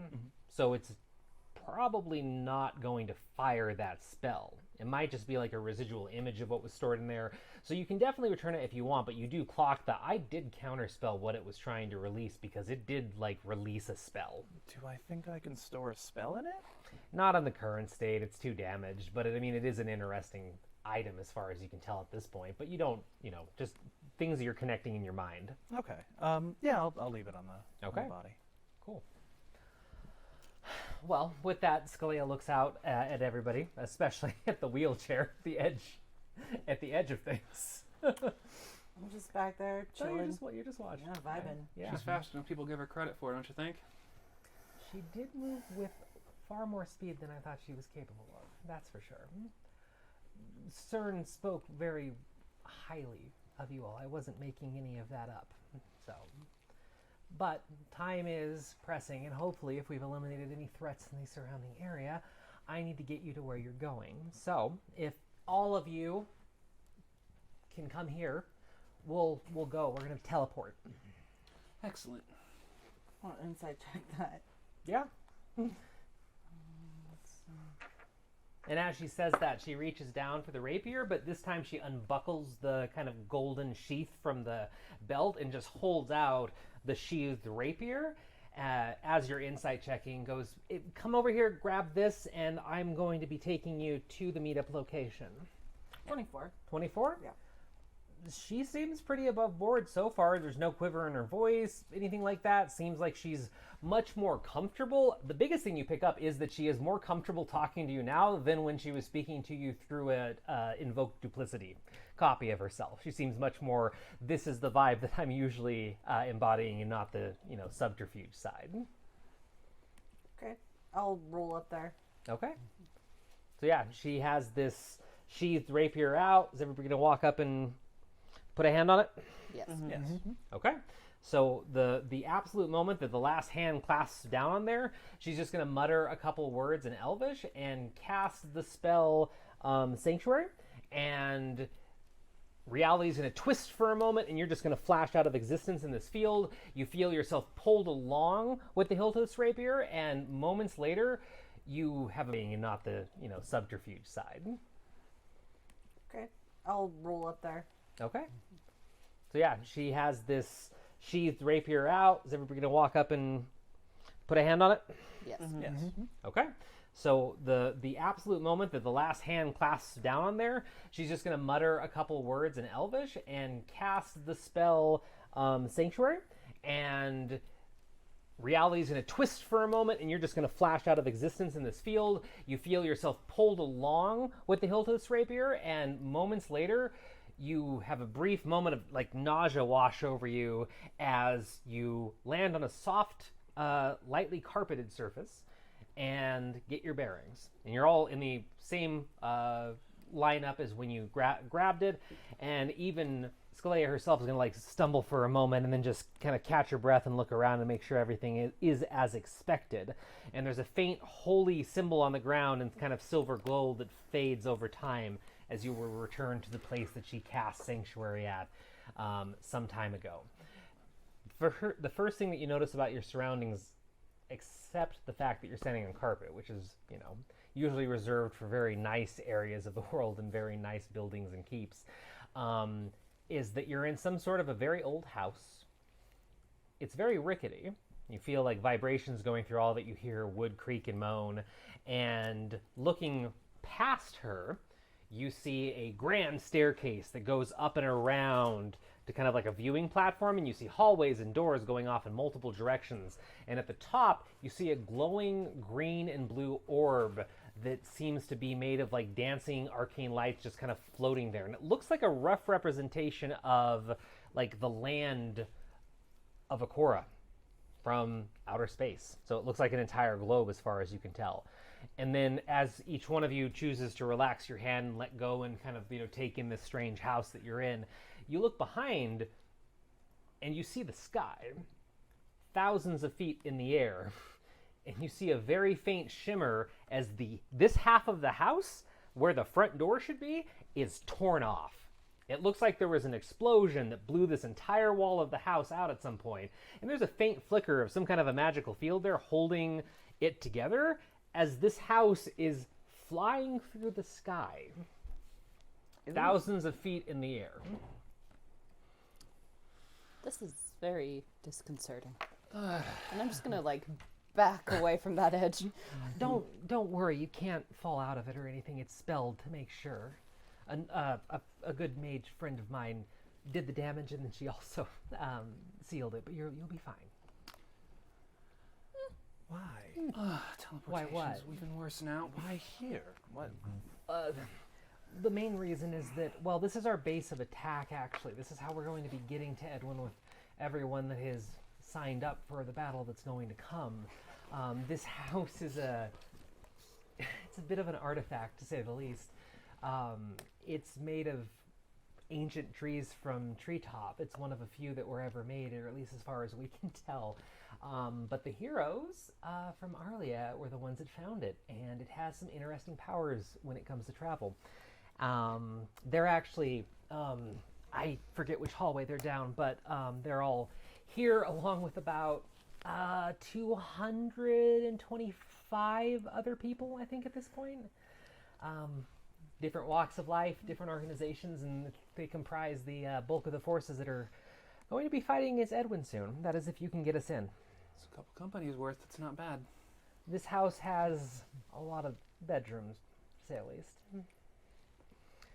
But we should be nearing the Chestle Peaks here somewhat soon, and I think everyone's trying to get the last moments of shut-eye that they can. But anyway, your mission, and she reaches down, reattaches the rapier, pulls her cloak off, just kind of bundles it up and throws it over on a chair. And looking around, this place feels very lived in, like college dorm / meeting room style. There's chairs everywhere, there's bits of clothing, there's plates of food, there's just a smell of a lot of different people, and it feels like they've been using this as a base for some time. And she walks over to a small little inn table where a coat rack might have been by a front door that was now completely charred and blown off. And she reaches out and grabs a small leather bag and then looks over your group and picks Zarissa out and walks over and then hands you this little gray leather bag, or just offers it. This is a specialized crystal. We need you to get this, preferably into his keep. Well, we'll help you get it into the keep. That's not the hard part. We need you to get that crystal outside. In an open field, in front of his keep, inside. We need a clear line of sight to it from the sky. He has something. Our mages can't figure it out. We have Anomaly down with us here. We have a lot of different mages. They can't figure out why his fortress is so protected. It's not like the wards that we've seen before. It's not, arcane isn't my magic anyway, so I don't understand, but it's very odd. The best they figured out, though, is if we can get that crystal into an open field or somewhere in the keep, we'll be able to connect to it, and we have a way of getting down. So we're going to get you in. We're going to get you really close. We can get you deep within his fortress using this house, but we need you to get through the fortress and get that crystal outside, and it will let the rest of us come down, the cavalry, as you will. Real quick question. Will magic work inside the keep? We hope so. We honestly don't know, and that's the thing. We can get people in there. We just haven't tried yet because he might detect it. There's a lot of things that could go wrong. You don't want to waste your shot. We don't, and I cannot express to you how varied and skilled and powerful the people that are traveling with us now are, and we will bring everything we can to bear on Edwin to stop him, figure out how he did this, but this is our one shot. So yeah, we need you to do this, and if you say no, we'll find someone else. I told CERN, and I'm not sure if he passed the message along, but I told CERN that this is a mission with a low chance of success. And if you don't want to go, I understand that. Edwin himself might be there. He shouldn't be. We think we have him distracted through diplomacy channels, or at least what he thinks is diplomacy. But if you see him, do not engage him, especially on his home turf. Can't speak for anyone else. If there's any chance to ruin his little operation here, I'll take the risk. I'll take the bag. Mm-hmm. Do you know, does he have servants? Does he have people who help him out? Well, he has a lot of troops from the Enchanted Empire that are his now. They don't really seem to be, as far as our scouts tell us, in his keep, though. I'd call them acolytes. He does have other mages in the keep. I think the assassins that we, mostly you, slayed, they were some of his. Okay. Followers that believe in whatever messed up message that he has. We don't even really know what he tells them, but they tend to be magic users. They tend to be rather powerful, and a lot of them do mix magic and swordplay, as one of yours does as well. Well, sounds like even more people need to end up dead there then. If we're okay with it, I can make us look at least a little bit like the people we just fought. Mm-hmm. Yeah, we haven't really seen in the keep. They might be a good template. Yeah. We can get you into one of the lower storage rooms of the keep. We'll be able to get you a doorway in there and drop you inside. We can't move until that crystal is out in an open area. And she reaches down like where there's a pile of clothing next to this end table and pulls out a giant rifle. And this rifle has all sorts of different crystals and gems. It's kind of an abomination at this point of how weird this thing looks. And she thunks it down and says, "We have this. This will allow us to hopefully take a shot from really high, about 14,000 feet, I'm told, above his base. We have a gnome that can make the shot most likely if they jump. And if they can make it to the halfway point and pinpoint that crystal with that shot, it's going to connect the house, connect the crystal, and we'll be able to teleport people down. So we need it in the open. We don't really know the layout, though. We have a very rough idea of what the layout is." Rough idea is better than no idea. Mm-hmm. It's an abandoned mining colony that typically isn't even on most records. It took us why it took the heroes so long to find it, and why nobody beat them to it. So it's a basic layout. They've constructed walls since then. They've set up wards. I would not normally send any sort of soldier into this kind of a scenario without better intelligence, but we are exhausted at this point. I'm not sure what else we can do until we get a pair of eyes on the ground. I'm sure we'll figure it out. I'm It sure will that be you- great. Mm-hmm. I hope it is great for you. Then we shall get you 6 pairs on the ground.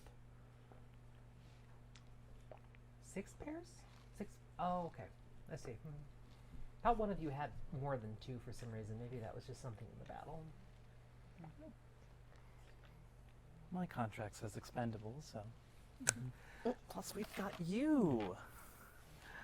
In case, we can't use magic or anything. Oh, yeah. You all do rely on magic. Nerds. I mean, I'm still pretty good with my daggers. I'll just pull my scimitar out, tap it on my shield, like... I don't know. You guys don't seem very practiced. We've been traveling around a while. It's been a while since I've seen you guys break out the handheld weapons, but we'll see how it goes. I take out my scimitar, I never mind. Yours, that's part of your whole deal. I'm not talking about you. But, yeah, no, we got a rough idea. We got to just go in there and do it. Chance to rip their throats out all at once. Let's take it. Just avoid Edwin if you see him. Yeah, I We think I can do something about that. Let's just disguise ourselves before we go down. Yeah, I'll be the one taking you. I can move the house up on the stairs, so if you need some time to get ready or anything else like that, we should have about an hour. Outfit change. What I'm hearing is short rest. Yes, you can take a short rest. Ooh. Ooh, short rest. There's not much, but there is some food left over. Some of the druids prepared it, and she gestures over at one of the mini tables that is kind of like haphazardly placed around this large room, with the one side blown off. And there does seem to be like a family style serving of just soup, bread, water, ale, stuff like that has not been touched yet. Please help yourself to anything that you want. I'm gonna go double check a few things about the house. Just let me know when you're ready. And she's gonna walk up one of the winding staircases to that glowing orb that kind of washes her out in a green light, and she's just gonna pick away at some of the runes as you're all on the bottom floor. So you can take a short rest, take about an hour. Anything that you're going to do during that time at all, though, as you're in this rickety house with 3 walls that is flying through the air. So what's our strategy? Sounds like we're going in the basement. We climb out and find the sky. Okay. Every spell that may help us. Or 2. Yeah, I think so. When we get closer, I'll cast Seeming on all of us. We can all look like nondescript, I guess acolytes is what she called them. And then we can head on up from the basement from there and try to just avoid Edwin. We're not stabbing Edwin, right? Right. No. I mean, maybe if we're Or- successful, No. we can go No. back, but Time and place. Objective first. Anything else comes after that. So when we're trying to get through the keep, since I am the biggest and broadest, I'm okay with pushing through the initial if we have to, but I'm also not very good with directions. So if someone smart's gonna have to be right behind me, guiding me, telling me left, right, and then reminding me which way's left and which way's right. And we'll do it. It's good. So I can also set it up so that we can all talk to each other telepathically if we'd like that. And as you guys are talking, it's not like the house is truly empty at this point, even though people are sleeping. You'll see all sorts of individuals walking up and down the halls. You see a large white dragonkin, kind of flecked with red, walk down one hallway. You see a small halfling with a top knot and some studded leather armor walks through, doesn't even pay you any mind, just like you're part of the group, walks up, gets some food, walks back. So there's obviously a lot of people in this house, like she said, but nobody seems to be disturbing you right now as you're planning. if we have a straight shot to a suitable location, I can take the artifact and I can end up there, at least. If it comes to it, some of us are very good at making openings through people. If I have to, I can move like the wind.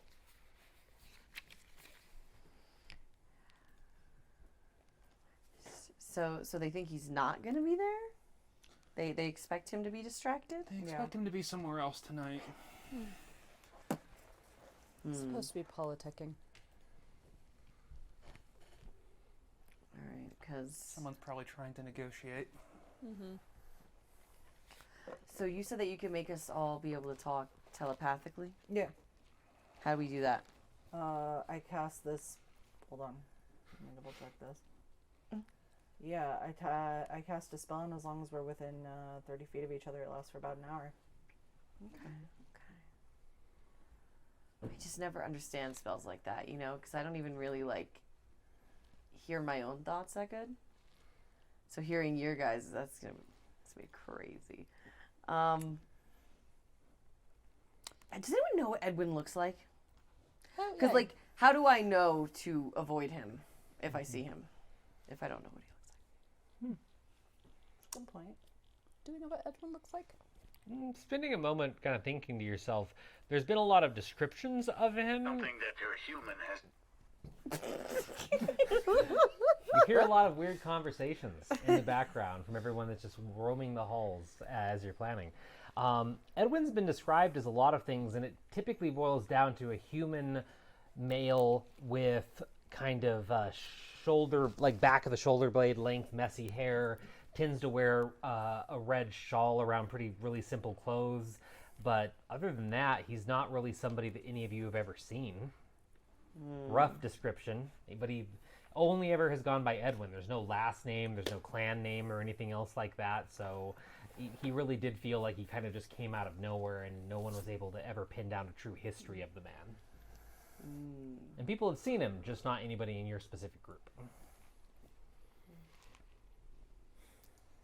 Yeah, I suppose if anyone seems kind of important, we don't stab them. I would prefer no stabbing if we can get away with it. But see, if we stab and we kill, I can take their faces. It's great. Yeah, ever think about that angle? You know, I really hadn't thought about taking faces. So it's their shadow, not really their face. That would be gruesome and horrible. I mean, I don't like any of that. I feel like we could probably just get through there, lob that crystal somewhere outside, and get out. So we really just gotta, like, we don't have to turn the crystal on. Sounds like we just gotta leave it somewhere in the open. All right. They shoot it, bip bop boom. We hopefully live. Yeah. Oh, I'm gonna eat some food. I go take some bread and soup and. Oh, there's plenty of it.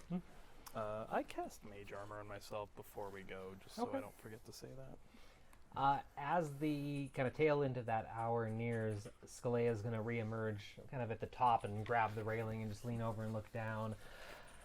Mostly ready? Mostly prepared? Ready as we're going to be. Yeah. All right. Let's see. I will go ahead and cast. Where is it? Seeming on everybody. Okay.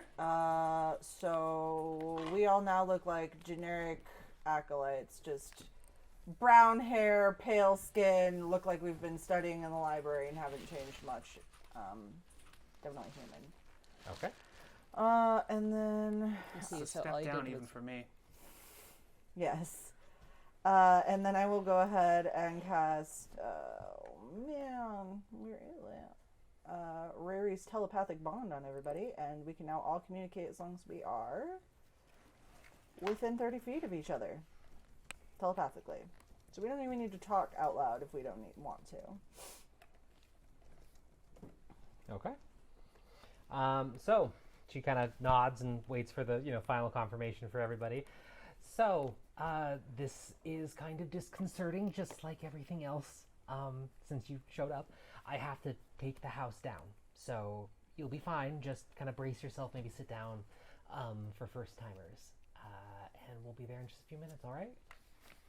And she turns around and walks over, and you see her kind of swiping at these runes. It reminds you a lot of like seeing a mage casting like just dancing lights, but all of these seem to be some sort of a control that's tied into the house. And after she's arranging some of them, I'm getting feedback from Twitch chat on my lore, which is great, and I actually love it because apparently there's lore that's being dropped in chat, which makes me really happy. By Anomaly, the one, the only, the gnome mage. Damn right. I think she's explaining how Anomaly is the one that blew the wall off the side of the house. So, yeah, you just haven't heard the well, actually, you know what? We'll just mix that in for fun. So just for our couple viewers right now, especially this one. As these runes are being swiped by Skalea, you notice the sky change outside as the house starts to go down. And it descends at a pretty rapid rate, and you feel it. Not too badly, but it does cause some of you to stagger a bit, and you do feel the G-forces as the house actually does descend. And in the distance, for a brief moment, you swear that you see a bluish dragon swirling in the distance, like actually flying out in the sky in the same area as the house was. for only the briefest of moments, like a full-size dragon that was up there. And then the house plummets down and keeps going down and down and down. And if anybody's watching, I assume most of you are watching out the gap. Okay. The ground rushes up incredibly quickly as you get closer and closer and closer. And a lot of you might actually feel a rush of fear as the ground approaches. And then all of a sudden, you reach the point where an impact should happen, and then everything goes dark through the shield, and you plunge into the earth. And you hear this as the house tears into the ground and goes subterranean.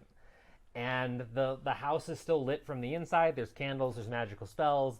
Skalea doesn't seem phased. The halfling with the top knot walks by again and just kind of does the little like bobbing dance that somebody does with when they have their sea legs, as if this is normal life for them. And you just see a weird mix of rubble and stone and dirt and plant life just kind of getting pushed aside, and watching through the shield as the house tears a line underneath the ground. And Skalea puts a hand on the rail and leans over and looks down at everybody. Everybody, all right? Fucking hells, girl. Yeah, like Hey, it's not me. It's this house they found. It's amazing. This is one of the few times I've actually got to travel in it, and they Anomaly and Akorah showed me a few tricks on how to drive it. So it's truly a wonder. I don't think there's any others in existence anymore, but Yeah, that's a fucking word for it. yeah, no, I would say that. I mean, you wouldn't know if there were any in existence. They could be underground. They could. That's actually one of the speculations they've had, is a lot of them were just buried and left. Oh, I know what we're doing after this. Okay. I mean, if you find one, so it would be truly a wonder. This is under their control right now, but they've let us use it. We should be there in just a minute or so.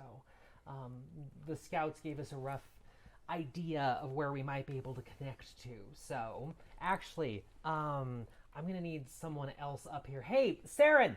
And she yells down as she kind of catches the corner of the top knot again, and the halfling looks up and just shoots her a thumbs up and climbs up the other set of stairs, and the two trade words for a couple of moments, and she just kind of gestures, and it seems like the halfling Saren doesn't really know what he's doing at the controls, but she seems to be reassuring him that, oh, it's fine.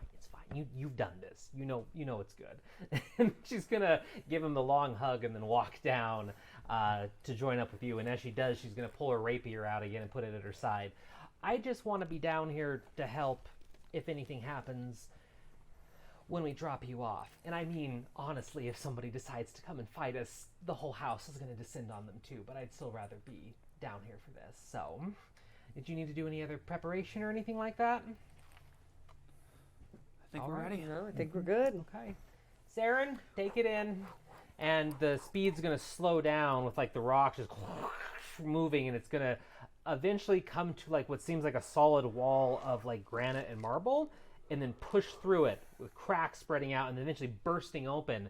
And the house meshes up, the blown off wall meshes up to a wall underground, it pushes into it, and as the dust clears in front of you, you see what looks like some sort of a marble granite storeroom that has rows and rows of metal crates, and off to the side, massive stone pillars with a hallway that leads down. And after everything settles, there's some rumbling, crackling, the whole house shakes as it comes to a stop, and everything seems quiet. She just kind of nods up at the halfling Saren, and the shield flickers out of existence, and kind of a musty smell rushes inside the house, and you're connected. Let's go. Mm-hmm. Will's just gonna like uncurl each finger from the couch. They've been like gripping onto this entire time. Okay, yeah, let's get out of here. Anything will be better than that. Okay. Just stand up and go. Okay. That's Yeah. just it. Skalea is going to step 1 foot out of the house, so she has one in the house, one on the floor, and just stand there with the rapier at her side, like watching everybody go over and kind of looking around, slightly paranoid at this point. Yeah, and waits until everybody's on the other side. And then once they are, kind of just pivots back and steps in the house. Good luck. If any of you have the ability to cast Sending Message, I'm going to be here waiting. You might also be able to contact Anomaly, or I can pass the message on if you need any other kinds of magical communication. We just don't know what magic's going to be like in there. And I wish you the best of luck. Cool. Thank you. I'll get you your opening. We will make the best of it if you do. And if not, we will try to find you. We're not going to just leave you here, but it could be some time until any sort of a rescue mounts. But may Distitute be with you. And she steps back a bit further, and the shimmer springs up again over the gap, and the house begins to slowly recede.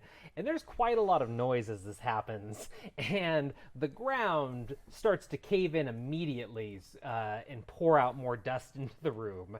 And there's no light source in the room. So as it pulls away, the only light's going to be from this shimmering shield, the house, and the inhabitants.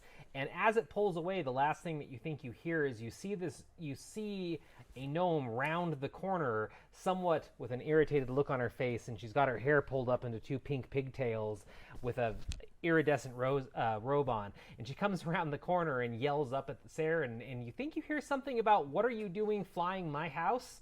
And the stones and rock cave in, and you're in the storage room. And the rumble slowly fades over the next 20 seconds or so, and then you truly are alone. We got the pouch, right? Yeah, We- Yeah, the I crystal got the thing? pouch, Yeah. All right. Oh man, I just Let's remember find that. a door, steps, someplace. We got to find out and up. Looking around, what are these walls made of? I don't know. The walls? Yeah, what are these walls made of? So as far as you can tell, let's deal with light first. So who has light? This room is pitch black now once the house is disconnected from it. This does not matter to me. I can see perfectly in the dark. Okay. I'm just blind right now because Okay. it's really dark. in What is here. allowing you to see perfectly in the dark? An eldritch invocation called Devil's Sight. Awesome. Okay. So then, yeah, you can look around with your devil's sight, and as far as you can tell, it is a weird mix of like marble and granite, and it feels, looks, smells very old right now. But does it look, smell, feel, maybe even taste magical? No, everything feels really mundane in Good. here. Yeah. Good. You're not picking up magic or anything like that. Perfect. Nobody with any access to the weave of any level is picking up anything. It just feels like one of those rooms where sound is deadened to the point of it being uncomfortable when it comes to magic specifically. It is also still pitch black. Can someone turn a light on? Oh, can I don't have the magic stuff. neither do I. For this purpose, we're doing great. Doing great. We're doing great. Just gonna reach out and like grab onto the nearest person. I have Okay, a so torch we'll and a reach tinder out. box, Grab some. so Say what? I mean, I have a torch and a tinderbox because I show up ready for this stuff. You did. You do. Are you going to pull that out, light Yeah, the torch? absolutely. Okay, so then you light up the torch, and light floods into the room, and you see exactly what you saw just about a minute ago when the house originally connected and left. But it seems like there's a lot of metal storage crates of different sorts of metals, and then there's these old stone pillars with a hallway leading out of here. And based on the layer of dust in here, it really doesn't feel like anyone's disturbed this for some time. Just off the cuff, at least. You can do what kind of exploration you want. Thank you. We'll take a quick second, because we're actually getting close to wrapping up tonight, to thank you if you joined us for our beta stream, because the brief second I was able to glance at Twitch chat, I saw that our lovely friends and family and coworkers and stuff like that have spammed the link to a bunch of people, so we have more viewers now. Oh. So hi, thank you for joining us Wow. for this beta test stream where we are testing the technology, how this is going to work for a long-term thing. Specifically, hi Paula, hi Cody, if you're there. Visit palaspixels.com for cool D&D merch. One of the items that is being used in the game right now by Vale. Yes, see? Ah, merch promo. But yeah, we'll be wrapping up here in about 15 minutes. And this looks like it's going to be a 2-part one-shot because of a lot of things. But that means we get to test more. So, 2-shot. 2-shot. Has a one shot ever been just one session? No. Very rarely on camera. I mean, yeah, very rarely on camera. But I mean, we're learning a lot about mics, the Twitch overlay, things that we need. So it's been a really good experience. So, okay. So you're in the room. You have flickering torchlight. Some of you can see. It's yours. What's happening? We don't feel anything you said magically? No, Okay. but it's not like you're being repressed or in an anti-magic feel. It just feels, the room feels oppressive on both a physical and for some reason a magical level, but you're not being limited as far as you can tell. I'm going. So, Oh, go ahead. I was just gonna say, it's not like we're blocked off. It's just like whatever natural flow of magic is around us isn't touching this room. kind of. Yeah. so like seeming, mage armor, those are still They're active. still up. Yep. You know, your spells are still there. Yeah, none of that stuff has happened. Great. Or none of that stuff has vanished, I should say. So, I'm going to try to cast Acid Splash. Just to see what happens. are you just throwing it like at a Just wall throwing off it at the a side? wall, Yeah. It lashes out, works as intended. The acid actually digs into the granite and leaves a sour smell in the air, the astringent smell. Ew. All right, I think we're good. Are there stairs or an exit anywhere about? There is just the hallway under between those pillars. So this room is about a 50 by 75 feet room, and there's these 2 stone pillars, and then there's just a dark hallway leading out of what seems like a storage room right now, but it's up to you to investigate, decide what you want to do. We'll go forward with our torchbearer. I'll probably be like second or third in line just because I don't want to be the one doing the talking if we need to convince anybody we're not hostile for a minute. I'm going to light my own torch Okay. because I just realized I can. Yep. And I'm going to go towards the front because Okay. I'm beefy. So you're gonna take the lead then? Yes. Okay. Yes. So then let's decide on the actual marching order then, just to make sure as we're walking through this hallway.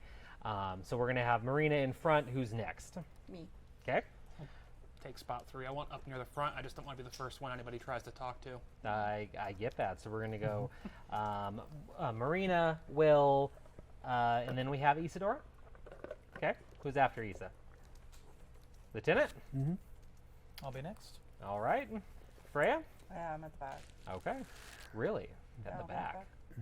We got a bard up front. We're good. Okay. I was going to say, but like, you are in the wheelchair, so someone could just come up behind you and just switch take to you. just be behind you. I'd feel very sorry if they tried to try and No, I'm it probably not worried wouldn't end about well it. for them, but they the can lieutenant do will it. take up the back. The lieutenant will take up the back then. Okay. So Isadora, Freya, Zarissa, and then lieutenant. Gotcha. All right. So yeah, you head down this hallway, and what you immediately notice is the construction of all of this hallway is varied. So it looks like it was made out of the same materials, but holes have been dug into the wall. Like it used to be some kind of a granite marble wall, but for some reason people have just haphazardly broken spots in the wall and dug 10 feet, 20 feet, even further, like off to the side. And as you're walking, it just seems like people have almost randomly excavated this area. And so far, it just keeps going. You've walked about 75 feet, and it seems like this hallway just keeps going. There's a lot of mining equipment on the ground, too. Pickaxes, shovels. Once again, a lot of this doesn't look like it's been touched in a long time. And eventually, everyone notices that there's this weird, fine black sand that's all over the place. But specifically, as you're walking, you pass one of these gaping, like, excavation holes, and there's just a river of it that had spilled down over the side. And it catches the light in a way where this black sand has like a purple iridescence to it.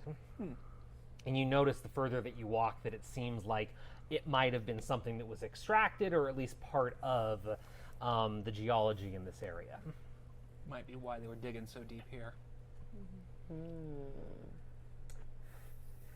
Or they're just trying to very slowly kill us. If you said the black sand is still pouring in. No, a little bit. it looks like it had poured out, and it's Oh. just like a stream of it that had built up, and it's just sitting there. Never mind. Yeah, We're good. No, We're it's safe. not actively. Nothing's moving in here right now, as far as you can tell, except your party. As we're going, I'm just keeping an eye out for traps. Weird tiles that are out of place. Can I do a perception or check? Trip lines. You can do a perception check, and you can do a perception check, and keep an eye out for those traps. I'm gonna kind of turn around in my seat and look at Marcel and be like, "Hey, Marcel, can 11. you grab some of that out of the wall, like some of the black 17. stuff?" 17 Yeah, I just and 11. 17 and 11. scrape a Okay, I'll let you handful know of if it with anything my, comes up, but nothing right my now. sword and just. Perfect. And then I do one of these. A little fun You're dip. not on that character. Yeah. I think it's every character at this point, which is one of the things I love about her. So wait, just so we could hear what happened with Zarissa and the lieutenant. I asked him to go to the wall and just get a handful of that stuff, so he pulled it out with his sword, right? Yeah, it was like. Okay, pulled it out with the tip of the sword. Yeah, it's really fine, so you only get a small amount of it, but you can balance it on the blade, bring it over, and then you got it dumped into your hand. Yeah, and then I just straight into the mouth. Okay, Straight If into the mouth. there's straight in the mouth. if there's one thing I know, if there's an object, Sarah's gonna eat it. That is one of the constants in Dungeons and Dragons with Sarah, and I love it. So. Remember, children, do not put random things into your mouth. Yes, and if you want to live that Unless you reality, wanna be play cool. Dungeons and Dragons. Where at least you're not going to get hurt. Your character's going to get hurt, but not you at least. But now here in my bad advice corner. Go out and lick rocks, kids. We do not. Mythical Family does not endorse that. No. That is But correct. That is bad in advice. in this game, though, what happens is, so the lieutenant brings that bit of the black iridescent sand over, dumps it in your hand, and as you lick your finger and go down to embed your finger into it, before you can even pull that finger away, a deep, dark, painful cold spreads through your hand, through your entire body, and it feels like the blood inside your veins is infused with ice. And you feel every part of your magic die. Oh, good. So you have probably, as a sorcerer, Yeah. as someone who has sorcerer blood, you have never felt like this in your life because you are completely and utterly devoid of magic on every level as this black sand rests in your hand, and you can even feel and hear the brief of parts of your enchanted wheelchair deactivate. And it feels like probably the worst thing you've ever felt is your hand just kind of even slumps before you can take it, and it's hard to breathe, and there is no magic in any part of you. Cool.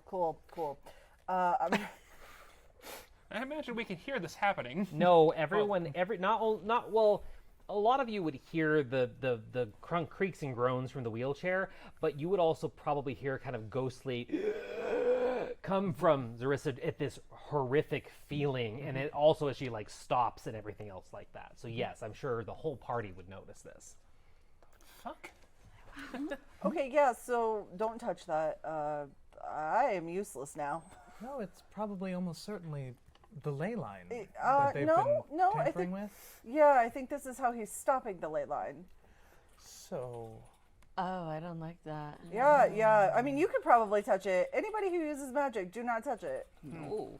So do you just keep it in your hand, or what are you doing? I with, 'cause throw you it on the as soon as I'm done. Are you all right? I have no magic anymore, and I also cannot move. And as you're saying that, though, when you brush that off, it floods back into your body. Ooh. And you just kind of have to catch your breath as you feel everything reignite, especially in your blood. And the wheelchair kind of clicks back into place, too, and you're fine. Scratch that. I'm okay. Can we force feed this to Edwin? Oh, I Or his do like people. that I idea. don't think we're gonna get a chance to just yet. But we could save Eyes some on the prize. just I in case. just- Maybe we save some. eyes Like, on do the. you have a I vial? put some in a bag. His Yeah, army. absolutely. Great. For I you, take it's a just vial sand. from you and Yeah. just So yeah, you can just reach down and scoop Yeah, some of it I up. put You some can sand take in a bag. a drop, Perfect. like a Yeah, I leather hand bag you of a it. vial. I'm fill Yeah. this I up. want to try something. Okay. So one of the things that I can do is make sorcerer sand. Yes. This stuff is fine, yes? It's very fine sand. There's yes. like a little puddle of it somewhere on the ground. I mean, it's all Yeah. over the place, but you're standing near one of the pockets that had spilled out of a wall, so there's plenty of it. Yeah. Okay, so I'm gonna take a dagger and just straight in there. Minutes, I think. It takes about 10 minutes. Yeah. Yeah. I'm just gonna. For everybody, what is Sorcerer's Sand? Oh, it is. I have this open because I knew I was. I gonna figured end up you would doing have it this. open. It is a drug that is basically, of course it is, that is basically a mixture of sand and sorcerer's blood. That's what I'm trying to make. Yep. And so 'cause, it's an illicit. yeah, It's an illicit illicit drug, very substance. illicit, illegal drug in this world that only sorcerers can make with their own blood. So you're gonna slash your hand, let the blood drip onto it, and see if you can infuse your essence into this and make this drug out of this sand. Yes. Okay. Yeah. I'm going to say, like, you're not going to have to spend the whole 10 minutes doing it. You will definitely start the process for it, and you feel like every drop of your blood that hits the sand fizzles out. And it's like none of the magic is going to affect it. So after like 20, 30 seconds of trying, you can pull your hand back and realize that you can't make sorcerer's sand out of this. Yeah, so this stuff's really anti-magic. It won't even take my blood. That's aggressive sand. Yeah. Yeah. So what Wow. we're saying is slip this into the pockets of some of our enemies and... I can't touch it. Anybody who has magic should not touch it. Well, if anyone's going to handle it, that makes it Marina then. This is gonna be the most deadly pocket sand of all time. Marina has gathered a decent size. We're gonna say about like a pound of it in a leather bag. like just a leather Yeah, bag. in a leather bag. Yeah. Sand. All right. And Oh, I Will, love this as pocket sand. they are having this conversation, in the background you do pick up the sound of something thudding, and it seems like there's something walking in the distance, possibly at the end of the hallway, maybe even towards you, that you pick the vibrations up as you can hear the musical note of it almost in the distance. Something in the area. Be on your guard. Act like we belong. If we have to, we kill it. Yes. We belong. So, act cool. And I will go forward. Cool. Really? Okay. Okay. So you're gonna take up the lead then, still? Yes. Okay. So you said it sounded like someone walking. It sounds like stone on stone thudding. See, that's You can change. You can, yes. It sounds like. there's something thudding, maybe like walking, but it doesn't sound human. It's not human, then maybe that sand will suck the energy out of it. Bucky. Let's maybe pause here, see if it maybe hide. We don't have a time limit on our objective, but it makes no... I mean, I don't really know where we can hide from here other than in the sand, and that's a bad idea for Oh, yeah, basically let's not all do of that. us. Behind me. Just gonna have the whole party stand behind you. You're not Yeah. invisible. No, but she's got a bag full of anti-magic sand. Yeah. They won't be able to see past me because of how big and beefy I am, and I'll keep you all safe with my brute strength and anti-magic pocket sand. Everybody's now able to hear this as it feels like it's getting closer, and the sound is intensifying as well. And there's a bit of scraping now as well. Fine. Yeah, you got a better plan? That sounds like a good plan. Let's do that. All right. Okay, you're gonna just kind of stand in the middle of the hallway. So, Tell me. I got one hand on sword, Mm-hmm. ready to go. One hand in pocket sand, ready to go. Okay. And I'm waiting to see what comes through that door because so part of what my brain thinks it is from like the giant thudding. I'm like, is it like a golem or something, or is it something like that? So then I will just throw the sand at it and hope that stops it. If it is a person and they bust in and are like, what are you doing? Like all aggressive, and there doesn't seem to be any talking to them, then they'll get the sand and perhaps the sword as well. Okay. But I if see- it's I see the Edwin, plan. we're not supposed to do the sword, so we'll see what happens. Okay. And everybody else, you're arranging yourself behind Marina? Mm-hmm. Yep. Okay. So the sound continues, and it gets louder. And there's a bit of chain now as well, and heavy, wet breathing. Yeah. And the first thing that flickers into existence at the edge of your vision looks like eye stalks. And a weird sound that accompanies it.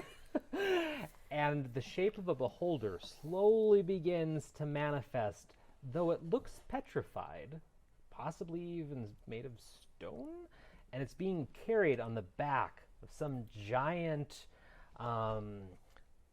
creature that's filling the entire hallway with bulging muscles, and it has this stone beholder strapped to it, and you see a very grotesque head of a creature that has half their face ripped off, skull visible, one glowing green eye, and they just stop, staring down the hallway probably about 100 feet away or so, and goes, "Friends?"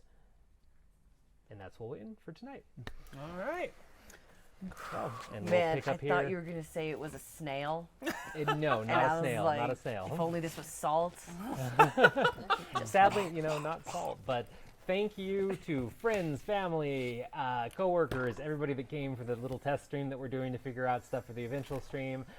Thank you, Kelly, Ethan, Bucky, Paula, Cody, everybody else. I haven't been able to look at Twitch chat much because I'm managing all this, but I will go back, read it. Thank you all, and the people that I don't know. We'll be doing this again next Sunday, hopefully, same time, same place, as we work this out and eventually change studios here soon to an even bigger and better and awesome studio. And eventually we'll have our weekly stream Sundays at 7 on Twitch, the Prismatic Dragonfly Tavern. So thank you again, and yeah, we'll see you later. Have a good night. Bye. Bye.